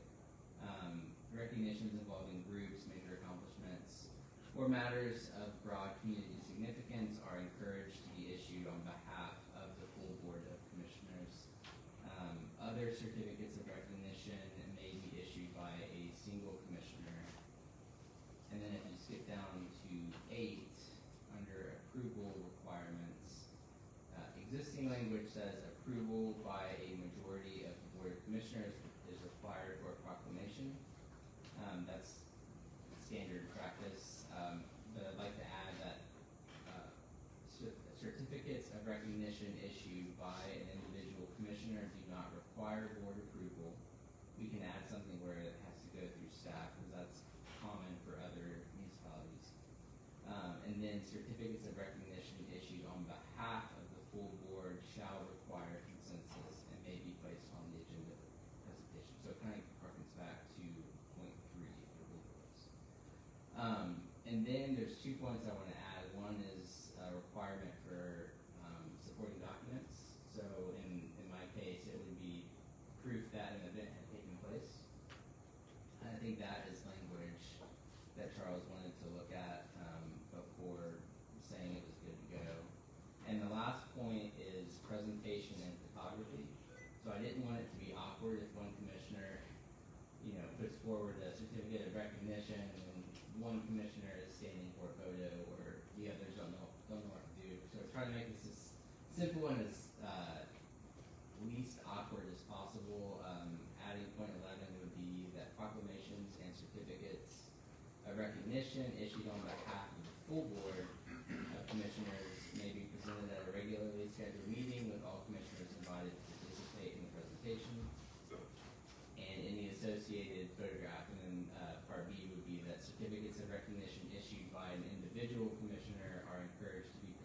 outside of regular meeting.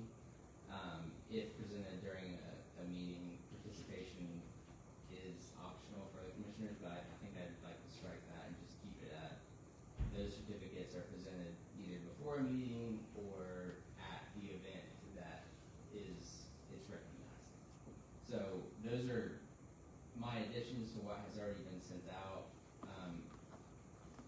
I think this will help us moving forward. I don't want to get hung up on it, so I'm curious your feedback and so I'd love to hear what you all think. Any feedback for Commissioner Carpenter? Well, you've done a lot of hard work, Commissioner, so you deserve some feedback. And I get where you're going with this, and we've been privileged to be able to recognize a lot of great groups as well as individuals in our town in the time that you and I both got to serve on this board. So I want to keep that in full view. That's what we're trying to do. We're trying to recognize worthy individuals or worthy groups, worthy causes, and don't want to take that away. I think we're trying to streamline how we do that. Maybe give our distinguished town manager and his staff an idea of what we will do and how we will do it, so that people know when they want to get recognized, or if somebody knows they deserve to get recognized, this is the vehicle to do that.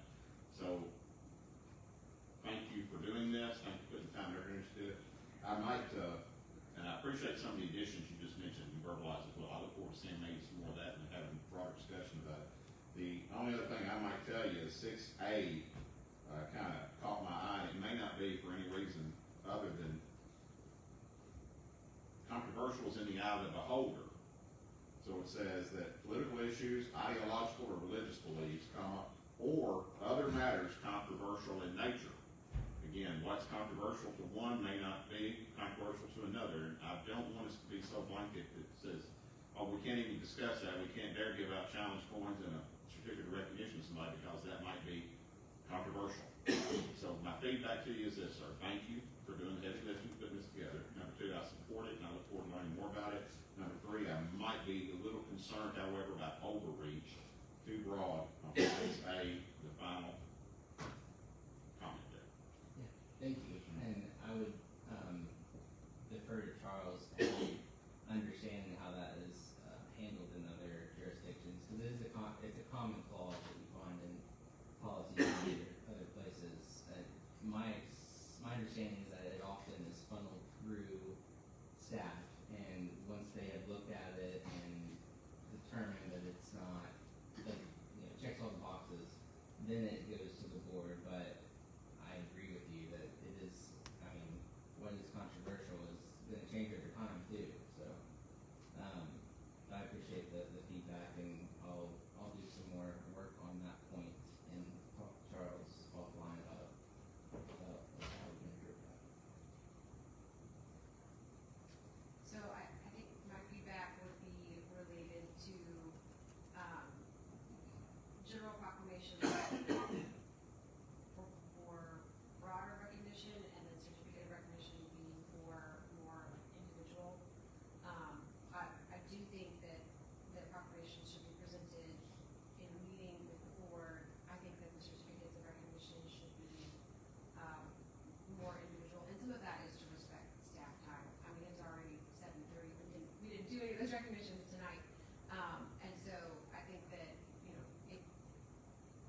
We probably can't hear. We can't hear Charles. Change the part which is nationally recognized day, week, or month of the civic organization to nationally or locally.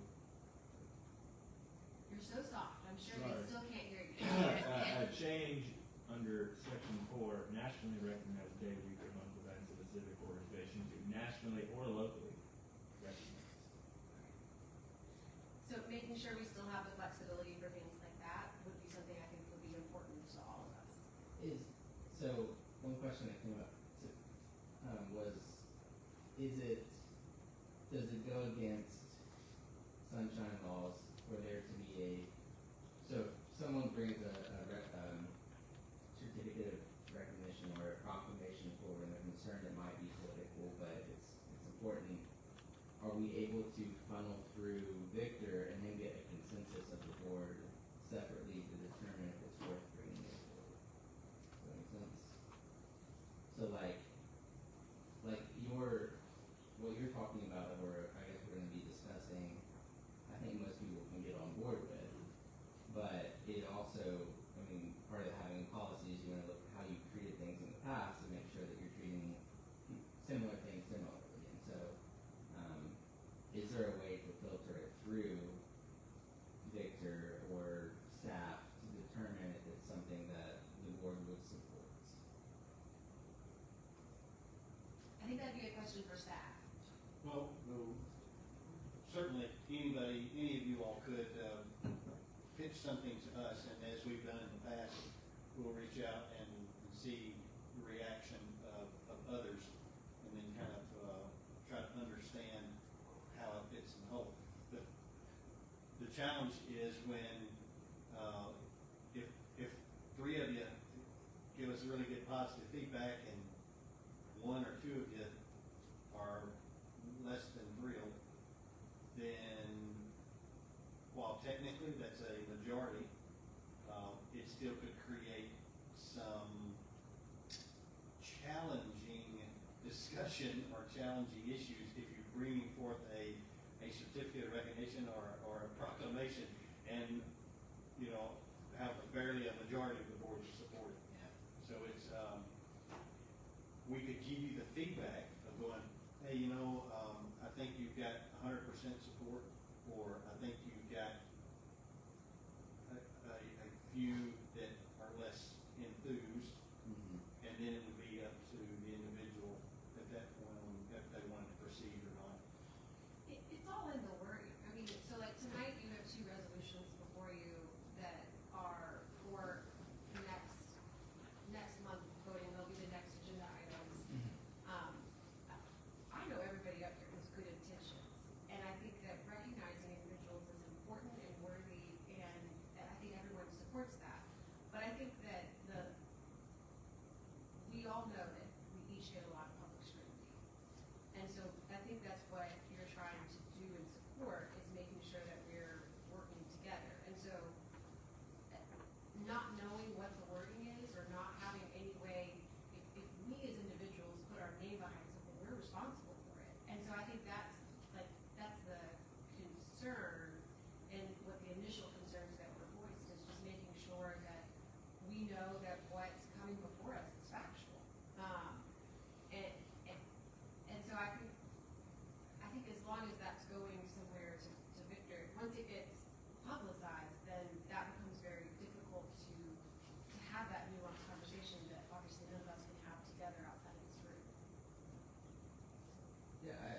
sessions with town events committee and also here, and how the town of Nolensville is commemorating America's 250th birthday.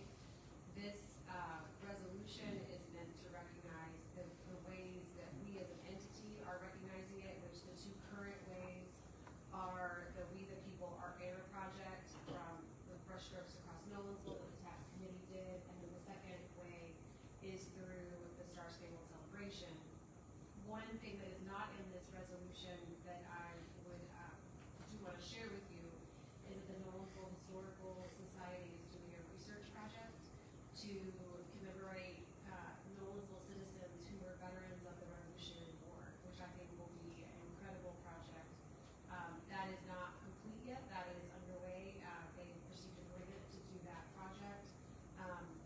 The intent of the project is to produce banners that talk about Nolensville residents that were Revolutionary War veterans, and that those banners can be moved as kind of like an exhibit. And so what I would suggest adding to this is something recognizing that they are doing that, and that we intended to host that exhibit once it's complete. If there are other ways that we should recognize this that are within our power, I think that this would be a way to commemorate that. And then of course any of these whereas clauses, feel free to rip apart and add to.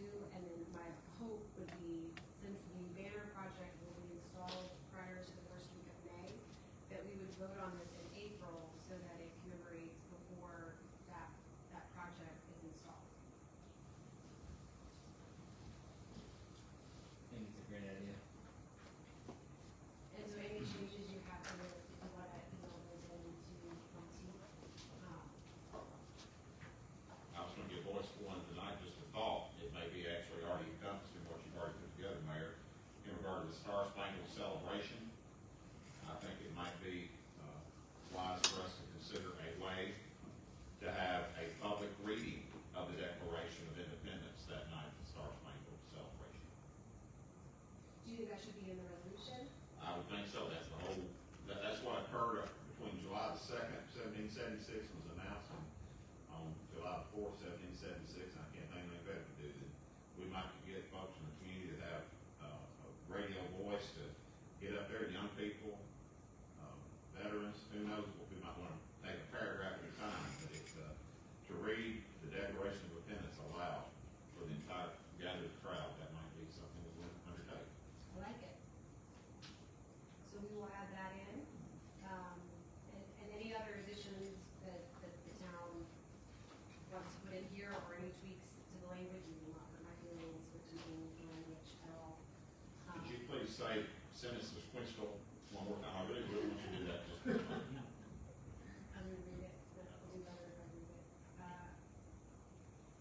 Civic Bicentennial, did I say it wrong? see, and we've got other things we gotta get to, but, I was 7 years old in the bicentennial year, and there were special quarters that came out, and I remember my father trying to explain to me what the bicentennial was.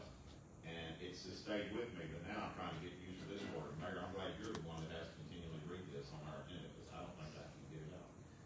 Thank you. Thank you for that. All right, so the next resolution is 26043, and it is for the 30th anniversary celebration for the town of Nolensville, and recognizing the community initiatives that would honor that milestone. So same thing, this is in writing, you're totally rip it apart, that's fine, we just need to make sure that we are putting it in writing and that we are moving forward. What's proposed is a 30th anniversary celebration, kind of like a reception here at Town Hall, where we would invite every previous elected official to Town Hall, and then we would do a time capsule. So I think there are other ideas too about a community event in the month of October in the historic district, and if we want to put that in the resolution, I think we can do that as well. But our main, for certain, we will do a reception here at Town Hall with a time capsule. Would love to involve children in the community with that, different organizations within the community, but just want to make sure that the board is memorializing that. So if there are specific items, we could read the first charter out in a public meeting. Nothing.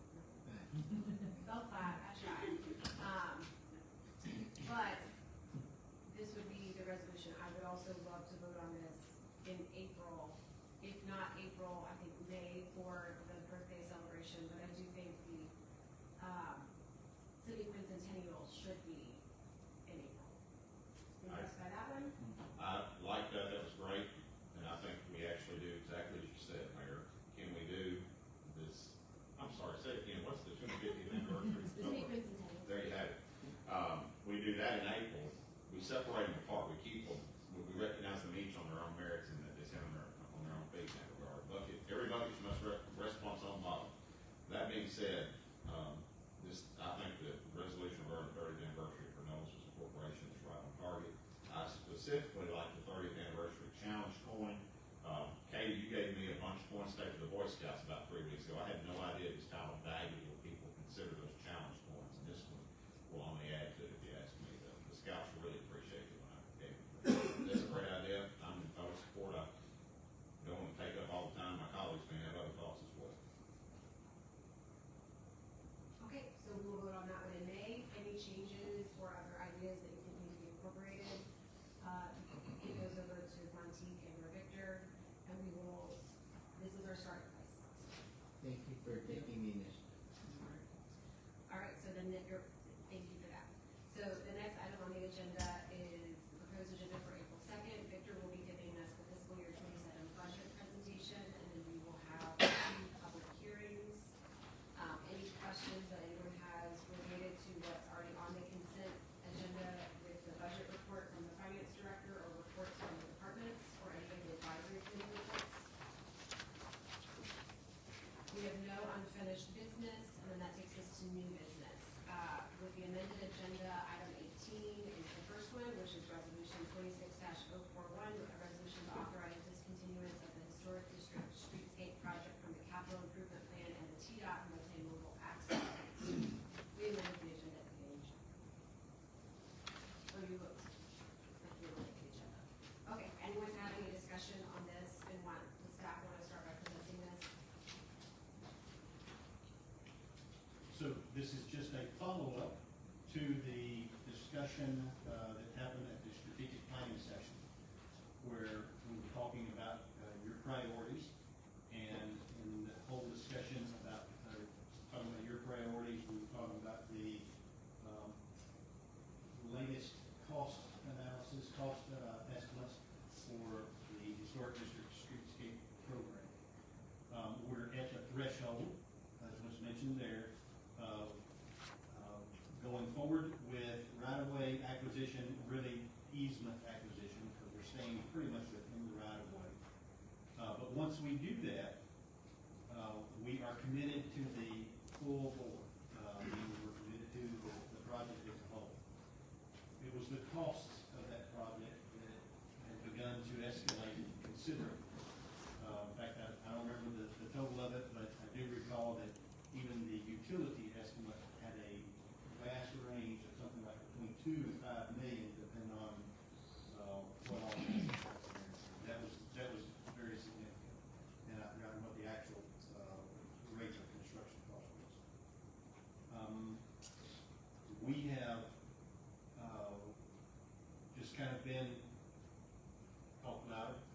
We have been kind of putting this on hold until you all vote, giving us that authorization for sure. I would say that we can defer this item. It is something that we need to do.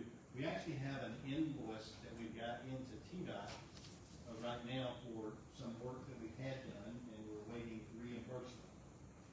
I do think it's prudent to get those reimbursements in before we decide to conclude the project. And so we did want to make you aware. It's something that's part of our, we're keeping on our radar. And so we wanted to go ahead and get the language out there in front of you all. But it's not necessarily something that you have to vote on this coming session, this coming April.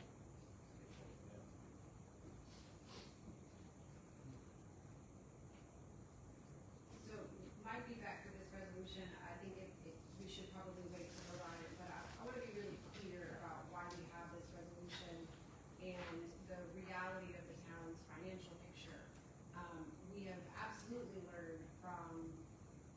work at the intersection of York and Williams and Nolensville Road, that percentage cost sharing projects with TDOT have the tendency to extend on for a significant amount of time, oftentimes doubling or tripling the actual cost of the project.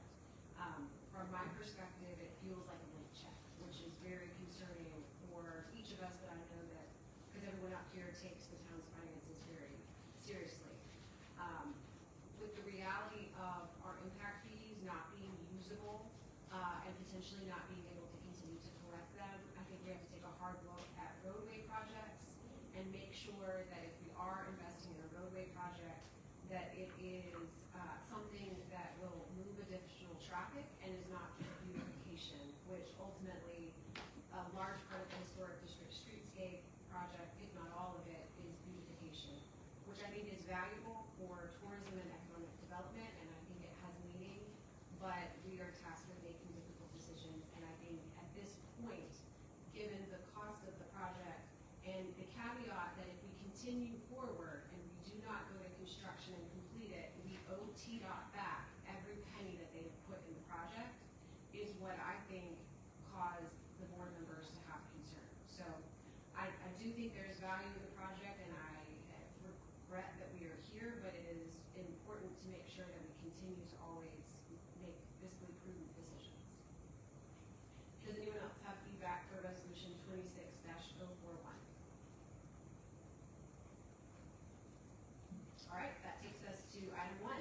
First reading of ordinance 26-05, an ordinance to amend 8.3.5B Historic Zoning Commission membership of the town of Nolensville, Tennessee zoning ordinance. This threw you off last time with the agenda change. Sorry, Chuck. In the interest of time, I'll be brief with my comments. It was discovered by staff with a little bit of input from the town attorney as well, but we need You'll have to get a little closer to the microphone and be a little louder.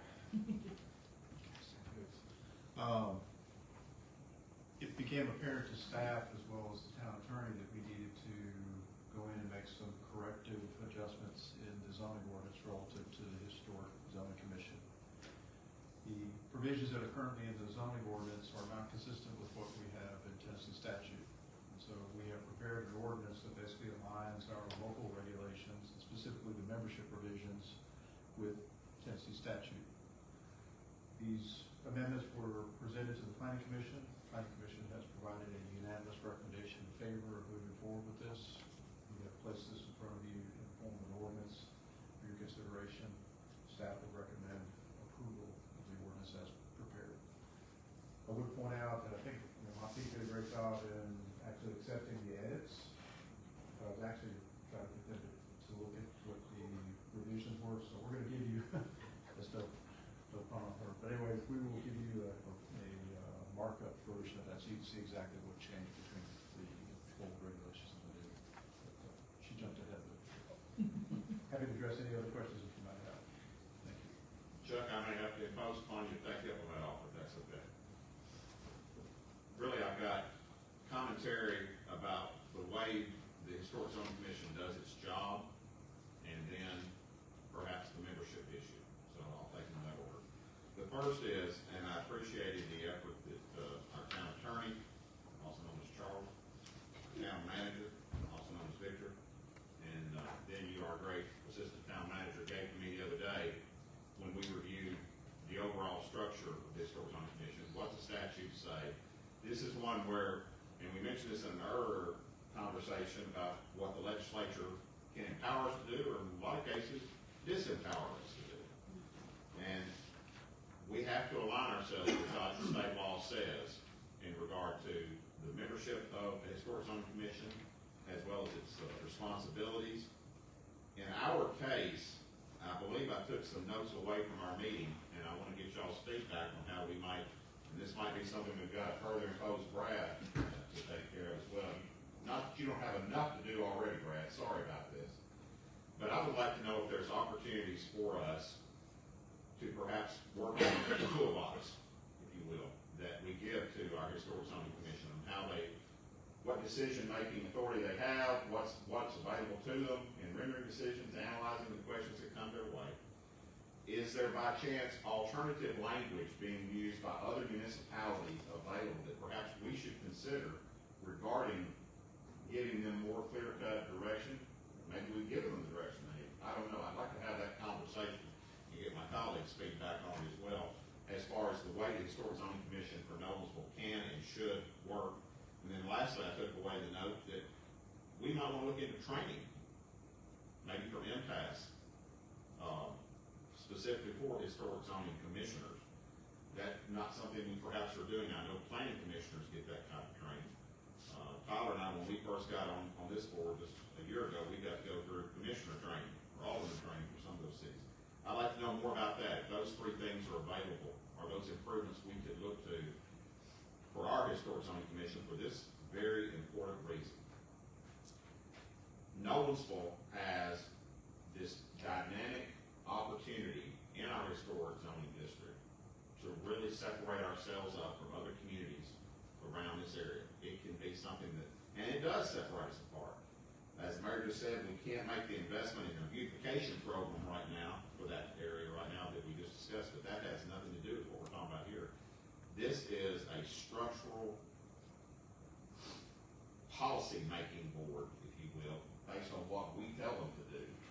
And I want to make sure we're fostering every opportunity we can there to preserve Nolensville's history, develop it as permissible, and ensure that it's there for the generations to come, and that we realize any and all opportunities for Nolensville's quality of life and revenue generation opportunities are there.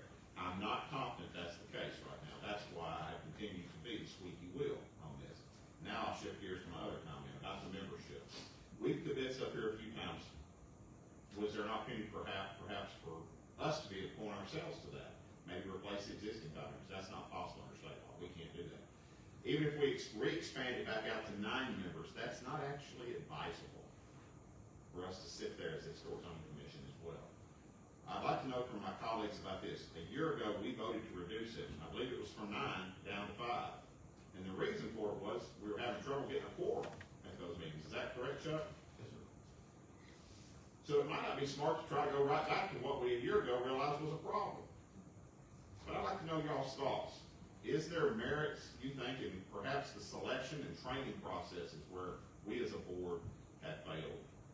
Are there opportunities for us to enhance the work of our historic zoning commission by re-expanding it out to 9, maybe expanding it to 7, or leaving it exactly where it is now, but just do a better investment, as I said, in the toolbox we give them, maybe looking at the language that created them and that they operate under, and lastly, opportunities for training. What's the thought of this board as far as expanding the historic zoning commission or not? So my opinion on expanding it is that that's kind of focusing our efforts in the wrong area. To me, one of the issues that we've had is determining what contributing structures are. So part of the historic overlay and certificate of appropriateness that is granted is determining if it is a contributing structure, and I didn't read all this before I came in, so Brad, I'm sure I'm saying stuff that's wrong. But it's determining if it's a contributing structure to the history of the community. And so that, to me, is the key issue where I think there's been just some, questions. So that is something that is within the purview of the Historic Zoning Commission, and they could do that, and I think that they should do that. Probably like 5 years ago, there was discussion about a program called Certified Local Government that looks at historic districts and helps to go through all of the questions that you should be asking. To me, that is the area where we should start. That's a program through the state of Tennessee, but I can't remember offhand what it is. Historic Commission of the state. Okay, Tennessee Historic Commission of the state. Chief Chuck knows it. But that's where I think we should start in making sure that we understand which structures have historical significance for the community. The other area that I think should be evaluated is that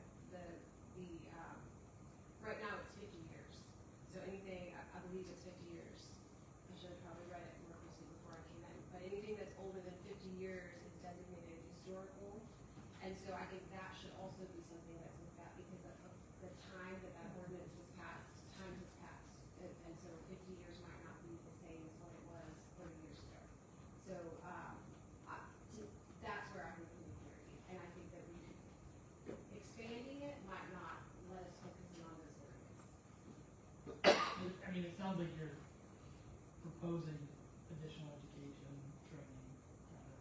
Me? Yeah, Mayor. Right. I mean, we're wanting to educate our staff members, sorry, I have to speak to the microphone. We're wanting to educate our volunteers on how they need to operate commission like this. I think it's almost actually like a staff focus on determining what is considered a contributing structure. And Chuck probably has more to say. The Certified Local Government Program is a process you go through.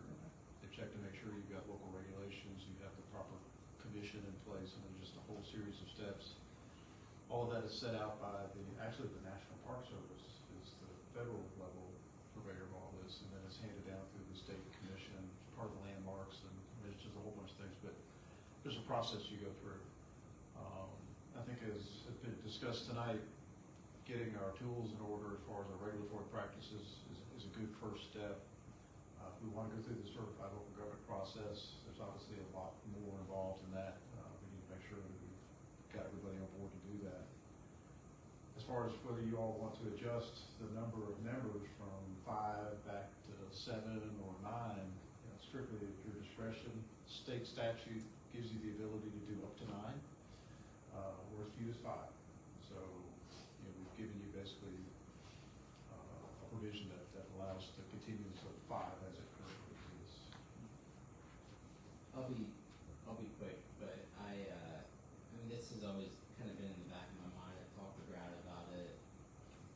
The goal, I think, of everyone who cares about this town is to make sure that there is a preservation of what people identify as Nolensville, which is that historic district. But what I also don't want is for properties to become dilapidated and for it essentially to go the opposite direction where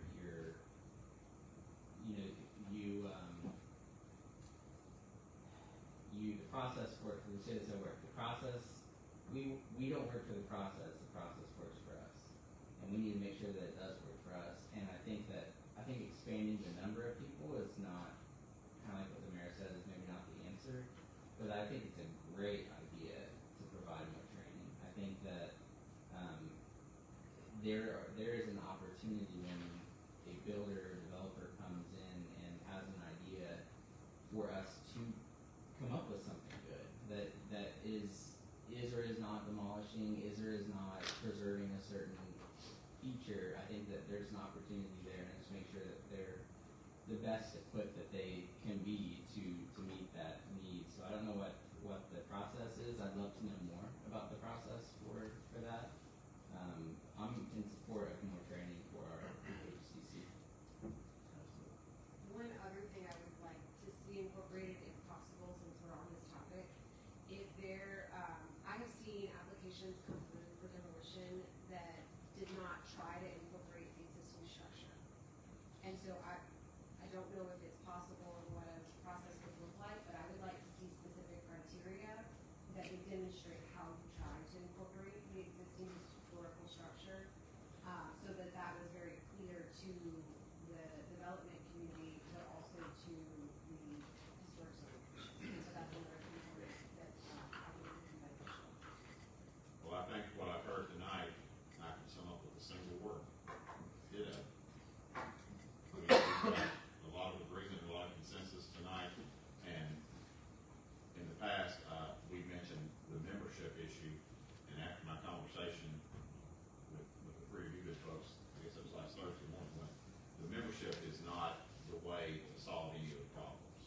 Expanding it, I want to see what y'all want to say about it, and I agree with you. It's not. And certainly not us trying to step into those roles. Of course, we can't in a lot of ways. We've got, the statute specifies exactly who, at least 3 of the members, and that's what we're fixing with what is before us right now. That's what the ordinance, the first reading is going to be about anyway.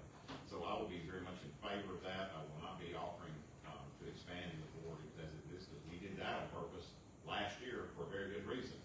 We needed quorums, and we weren't getting them. So we're not going to go back on what we already fixed, if you ask me. But I think Chuck and Victor, maybe y'all heard enough from us to maybe, in the broader scheme, help us understand going down the line, what can we do to empower our historic zoning commissioners, train them,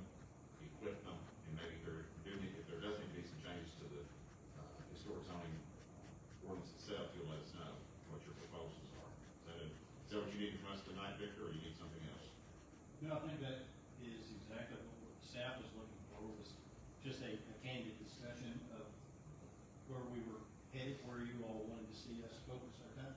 Thank you. All right, the next item on the agenda is first reading of ordinance 26-06, an ordinance to amend Title 7 Fire Protection and Fireworks, Chapter 146, and Title 12 Building Utility, etc., Codes, Chapter 1, Nolensville Municipal Code. I think this is also chapter. Thank you, Mayor, members of the board. Again, I'll keep it brief. One of the things that we do on an annual basis, at least since I've been on board with the town, has been to go in and develop a comprehensive fee schedule, primarily for all of the different types of development permits, but also to initiate an annual review process that kicks off basically along with our corresponding budget process. And so it's that time of year again. We're fortunate to have a new fire marshal who has recently been hired with us because part of his initiative has been to identify opportunities to raise revenues as part of just our overall program for different types of permits and inspection services that we provide pretty routinely throughout the community. So this ordinance basically sets out to create a series of amendments to the municipal code that basically create the enabling regulations to have the fees in place. We got to have the ordinance in place before we establish the fees, so this is kind of a part A of a two-part process. So you have operational permits as part of that, the documentation, commercial fire alarm for new construction. We've also got a clarification on the appeals process for anybody that is aggrieved that wishes to appeal the determination of the building official in front of the Board of Construction Appeals. We had that in our fee structure, but the language is a little bit vague, so we tried to provide a little bit more clarity on that. And then the last deals specifically with some pretty comprehensive amendments, one dealing with the fire watch requirements. So if you have a building where a fire alarm system or something else is rendered inoperable, and you need to have somebody in there and it's a heavy occupancy like a restaurant or something like that, you would basically post people in order to provide a secure environment while it's being operated and occupied. And then we also have provisions for pyrotechnic events. Obviously with the coming celebrations that we're expecting this summer, it's an opportunity for us to get out and make sure that those are being conducted in a safe and proper manner. Last thing you want is for somebody to get burned or something catch on fire or something like that. So this provides us with an opportunity to help regulate that. Happy to address any other questions you have. We also have Mr. Sutton here as well to answer more specific things on fire. Any questions for the very thorough staff report and presentation from Chuck? All right, I'm going to start adding stuff to the consent agenda. If Jessica objects to any of it, she can take it up and left. All right, so any objections for consent agenda for item 2? No. The next item is also a very thorough staff report, and it is amending plan review, permitting, and inspection fees contained in Appendix B of the municipal code. Any questions or presentation about this item? This is basically Part B. You'll find that we have adjusted a lot of the fees in an upward direction. There are a few that we have taken down. Those that we've reduced slightly include a couple of fees related to financial sureties in the planning department. We've also adjusted down the residential plan review fee. It was a little bit excessive. One of the good things that we did this past spring was to go through a very thorough review of all of our fees, and we tried to go in and under the new statute, we're required to provide written justification, so it gave us a reason to evaluate all these. And so thanks to our staff, we've been able to identify several opportunities where some additional adjustments are necessary. If you recall, the first year we did this, we were intent on trying to close that gap year over year, and so this is just another step toward closing that gap to hopefully level up revenues in response to the expenditures associated with it. Happy to address any other questions you might have. I think you guys have done a tremendous job of trying to evaluate that and make sure that ultimately the user fees, which is what these permits and fees are covering the cost of the service. So that's important. Yes. Any objections to consent agenda?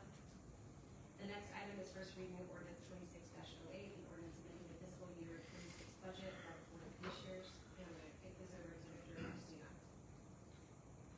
So every year we do a kind of a year-end wrap-up with budget amendment just to pick up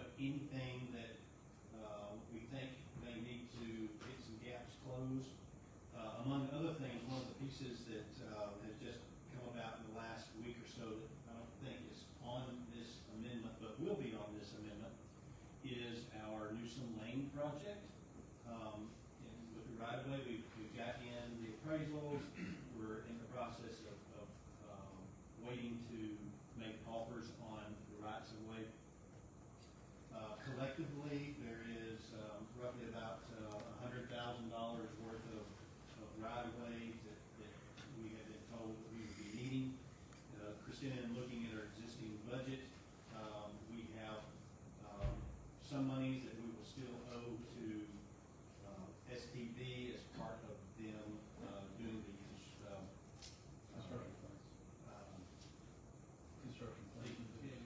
construction planning, basically doing the construction management, I can't think of the word I'm trying to use. Anyway, there's about 30,000 that we would still owe to STB. Leaves about 27,000 for us to utilize toward these fees. So we're going to need to increase the budget, as we knew that we would, some amount. We're going to need to increase that budget about 75,000. Now, one of the other scopes that we've talked about was looking at maybe purchasing one of the properties in Hull. And so, as part of the process, we actually have money already in the budget that we can utilize for it. And we already have that because we had looked at purchasing the property on the other side. What we're looking at doing is maybe utilizing that fund as a transfer. It would transfer the 75 for all of these right-of-ways out of that, plus any money that we would be able to successfully negotiate for that particular property. We will need to have contact with them. Obviously, we have a full appraisal of that, and so what we'd like to do, in addition to be able to acquire the right-of-ways, is to have some negotiation with those property owners to see if we could not purchase that property within the appraised price plus, I'm going to say maybe a 20-25% contingency, something like that, at worst case. So you'll be seeing that added to the amendment as we go forward. Christina, do you want to talk any more about that? You want to talk about it if you're way over it? I think that was it. There's no way they can hear you. I don't have much to say. I think that was it. We have updated the budget amendment. I've sent a copy over now. If there's anything else, we'll make sure we make you guys aware ahead of time. But we just want to try and catch anything at the end of the year before the fiscal year wraps up. So is this something that we leave off of consent? I would leave it off consent. We're trying not to have a last minute change, but as we go through these things, sometimes something pops up that we didn't expect. And so leave it off consent. Thank you. The next item is resolution 26027, a resolution to adopt Livingston County Safety Action Plan and commitment to seek funding for safety and mobility infrastructure projects. If you recall, Williamson County was awarded a SS4A grant some time ago that provided an opportunity for municipalities throughout Williamson County, including Nolensville, to participate in it. I'll say that looking at the plan document, that this is a very data-driven process, but it also included public engagement opportunities. If you recall, at the Buttercup Festival, even with all the rain, there were still a lot of people that were providing input in that. It helped them to zero in and identify key intersections and road segments where the public's perception is that they're unsafe. This was further reinforced with the quantitative and qualitative analysis that the consultants performed. And out of that, you basically have a multi-hundred-page plan document that identifies not only road segments and intersections throughout Williamson County, but they specifically focus on ones that were high crash rates, both for road segments and intersections here in Nolensville. And so all that data is contained in the report. The good thing is that once this plan is adopted unilaterally across all the different jurisdictions, we will have an opportunity to use that plan to leverage and seek other grants, basically the implementation grants. And so we know that there's funding issues and restrictions and limitations, but this is an opportunity, if we come across monies or something becomes available, we might be able to use these to enhance safety. I know the big push right now is to try to push for road projects that increase capacity. It's all about traffic flow. But this also provides an opportunity to focus on traffic safety, to improve things like signage, pedestrian crossings, signal systems, and so on. So would strongly recommend that you all give favorable consideration to adopting this. There's similar resolutions that are in front of all the different jurisdictions that participated in this. I'm happy to address any technical questions you might have on it. Those might be better served if you just want to shoot me a note directly. But again, I thought the plan was very well prepared. Mr. Baumgartner and I, attended regularly each of the meetings, and we strongly encourage you guys to give favorable consideration to it. Happy to address any of the questions you may have. Thank you. Any questions or objections to this being on consent agenda? Thank you. Thank you. The next item is resolution 26029, a resolution to authorize the town manager to issue a request for proposal for replacement of carpeting at town hall. Good evening, board. Before the beginning of this budget year, we made a decision that we needed to replace carpeting at town hall. At that time, we provided an estimate to management for laminate flooring. Our estimate for that laminate flooring that we would be installing ourselves was $23,000. After further consideration, we thought that laminate flooring would lead to some acoustic issues upstairs, so we made the decision that carpet would be a better choice for us. My team has no experience doing carpeting, and we felt that it would be best to have an outside party do that carpeting. We had two companies come in and provide us with estimates. The first estimate was $56,000. The second estimate was $46,000. In our budget, we had in capital outlay for this fiscal year a total of $30,000. So we don't have enough to do it all this year, but what we would like to do is put out an RFP for carpet replacement for this room, the upstairs lobby, and the upstairs conference room. We're hoping that that cost will come in between $20,000 and $30,000, so that we have enough to get that done within this fiscal year. Thank you, Kyle. Any questions for Kyle? Thank you. Any objections to consent agenda? The next item is resolution 26-30, a resolution to authorize the town manager to issue a request proposal for asphalt painting. I sure was hoping that Dana would jump up here and If you recall, we had a memo last month talking about the priorities that we want to look at for paving. We have $500,000 we budget every year for annual paving from the State Street Aid Fund. We have some roads we need to repair, which are Nolan Park would be part of it. And then the roads that we want to, as priorities would be Bluegrass and Acorn, and part of that includes the reworking the parking lot at Greystone Park. And then the other priorities would be the Meadow Creek, Creekside, Mill Creek area, which is still the safe routes to school areas. It's a sort of shortcut between Rocky Fork and those areas, and then we have some secondaries. Rockwood, Brownstone, Michelle would be put together. What we want to do is bid. This is a unit price, and we'll just see how the bids come in, and we'll be able to pick and choose, you might say, which roads that we can afford to do at that time. So this is put together the bid. We've authorized Collier. They've already got us the maps and plans and specs put together for this bid. And so we just need your authorization to be able to put that bid out, and we'll bring it back to you next month with the results of where we stand. Thank you. Any questions or objections to consent? Thank you. The next item is resolution 26-031, a resolution establishing a town of Nolensville internship program. Introduce Miss Katie White. So I've reached out to Middle Tennessee State University to establish a partnership in having an intern work in my Department of Communications. I've worked with them, and we have verbally offered a position for the internship program today to a outstanding student, Maria Hartzell. So she accepted, and she'll start May 18th. I've also been in contact with other local universities in Middle Tennessee to establishing a relationship with them as well. And so they are just waiting now for a job description. So my goal is to have an intern working with me every semester. So I think that would be a great benefit to them as well as to us. And so I'm excited for this opportunity. And this is an unpaid internship. Unpaid for credit.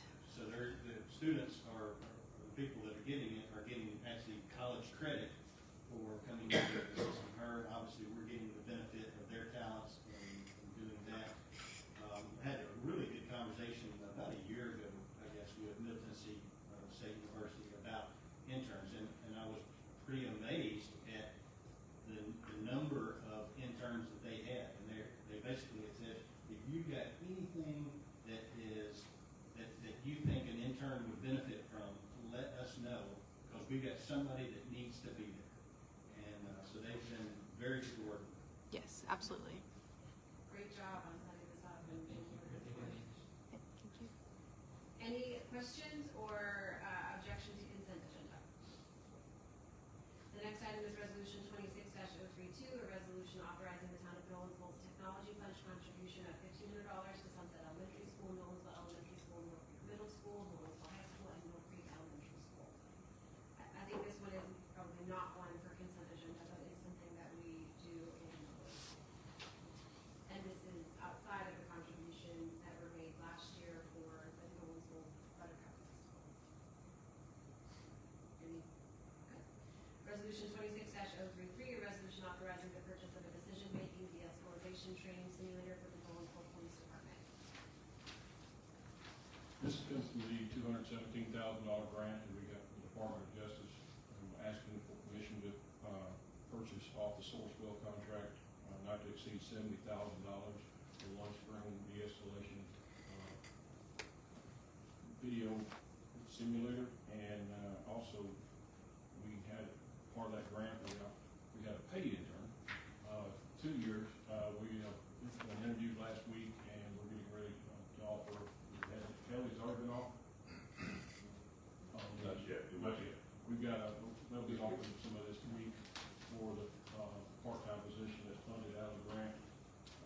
That'll be the reason we went. Louder, Chief, louder. I'm sorry. Louder, Can you hear me now? Okay. Just for your information, there was 3 companies that we looked at for the simulator. We went with TI because there was no recurring cost on it. They were all about the same price, and they were, like I said, they were on the source bill. Just ask authorization if you want to make that purchase. All right, any questions or objections to consent agenda? Thank you, Chief. The next item is 26-034, a resolution authorizing the acceptance of donated automated external defibrillators for use by the Nolensville Police Department. So this came from Safe Flight of Franklin, Bob Baki, I hope I pronounced his name correctly, and Matt Spencer donated 2 brand new LEDs to be utilized in patrol units. So we usually do donations not on consent, but any questions or, all right, that's wonderful, wonderful donation. The next item is resolution 26-035, a resolution authorizing the Nolensville Police and Fire Departments to partner with the Livingston County Emergency Management Agency for the purpose of participating in Homeland Security and FEMA grant programs, and authorizing the police and fire chief to request funding, equipment. Come on, you're gonna have all the police come over. We need evidence. This is the only time you're gonna see that. It's usually come this way because you're not on camera. That's okay, that's why we do that. Notice they will not do it if they're on screen. So this particular grant is through the Williamson County EMA, and they are the conduit to get it from the state for Homeland Security and FEMA and TEMA. We're just asking authorization to, for the fire department and the police department to participate in this. Any questions or concerns about consent agenda? I think we shouldn't pass it unless you will hug on camera. That's inappropriate. All right. The next item is resolution 26-036, a resolution authorizing the acceptance of a donated vehicle for the Nolensville Police Department drug fund. Again, I'm hoping I pronounced this gentleman's name right, Mr. Chakuri, came to the police department and is offering up this Toyota to the police department drug fund. Just asked the commissioner, we would like to utilize it for a while. It's going to be a special vehicle for special occasions, and then at that time, we will just go ahead and move it on through the process and so forth. Any questions or concerns with consent agenda? The next item is resolution 26-037, a resolution authorizing the submission of a grant application to the Tennessee Highway Safety Office. Same thing we've been doing every year, just ask the commission to make that authorization. It starts fiscal year 26-27. Half of that will be equipment and half of it will be traffic safety overtime. Any questions or concerns with consent agenda? The next item is resolution 26-038, a resolution to approve grant amendment 1 of grant contract 86016 for Chrismon Brown Park. I think that's the first time in a public meeting we've said the name since it was voted on last year. The history on this, basically, if you recall, we had to make an adjustment in the protected boundary to bring in a part of the parking area and the driveway out to Sunset. That amounted to about 0.9 acres of land area.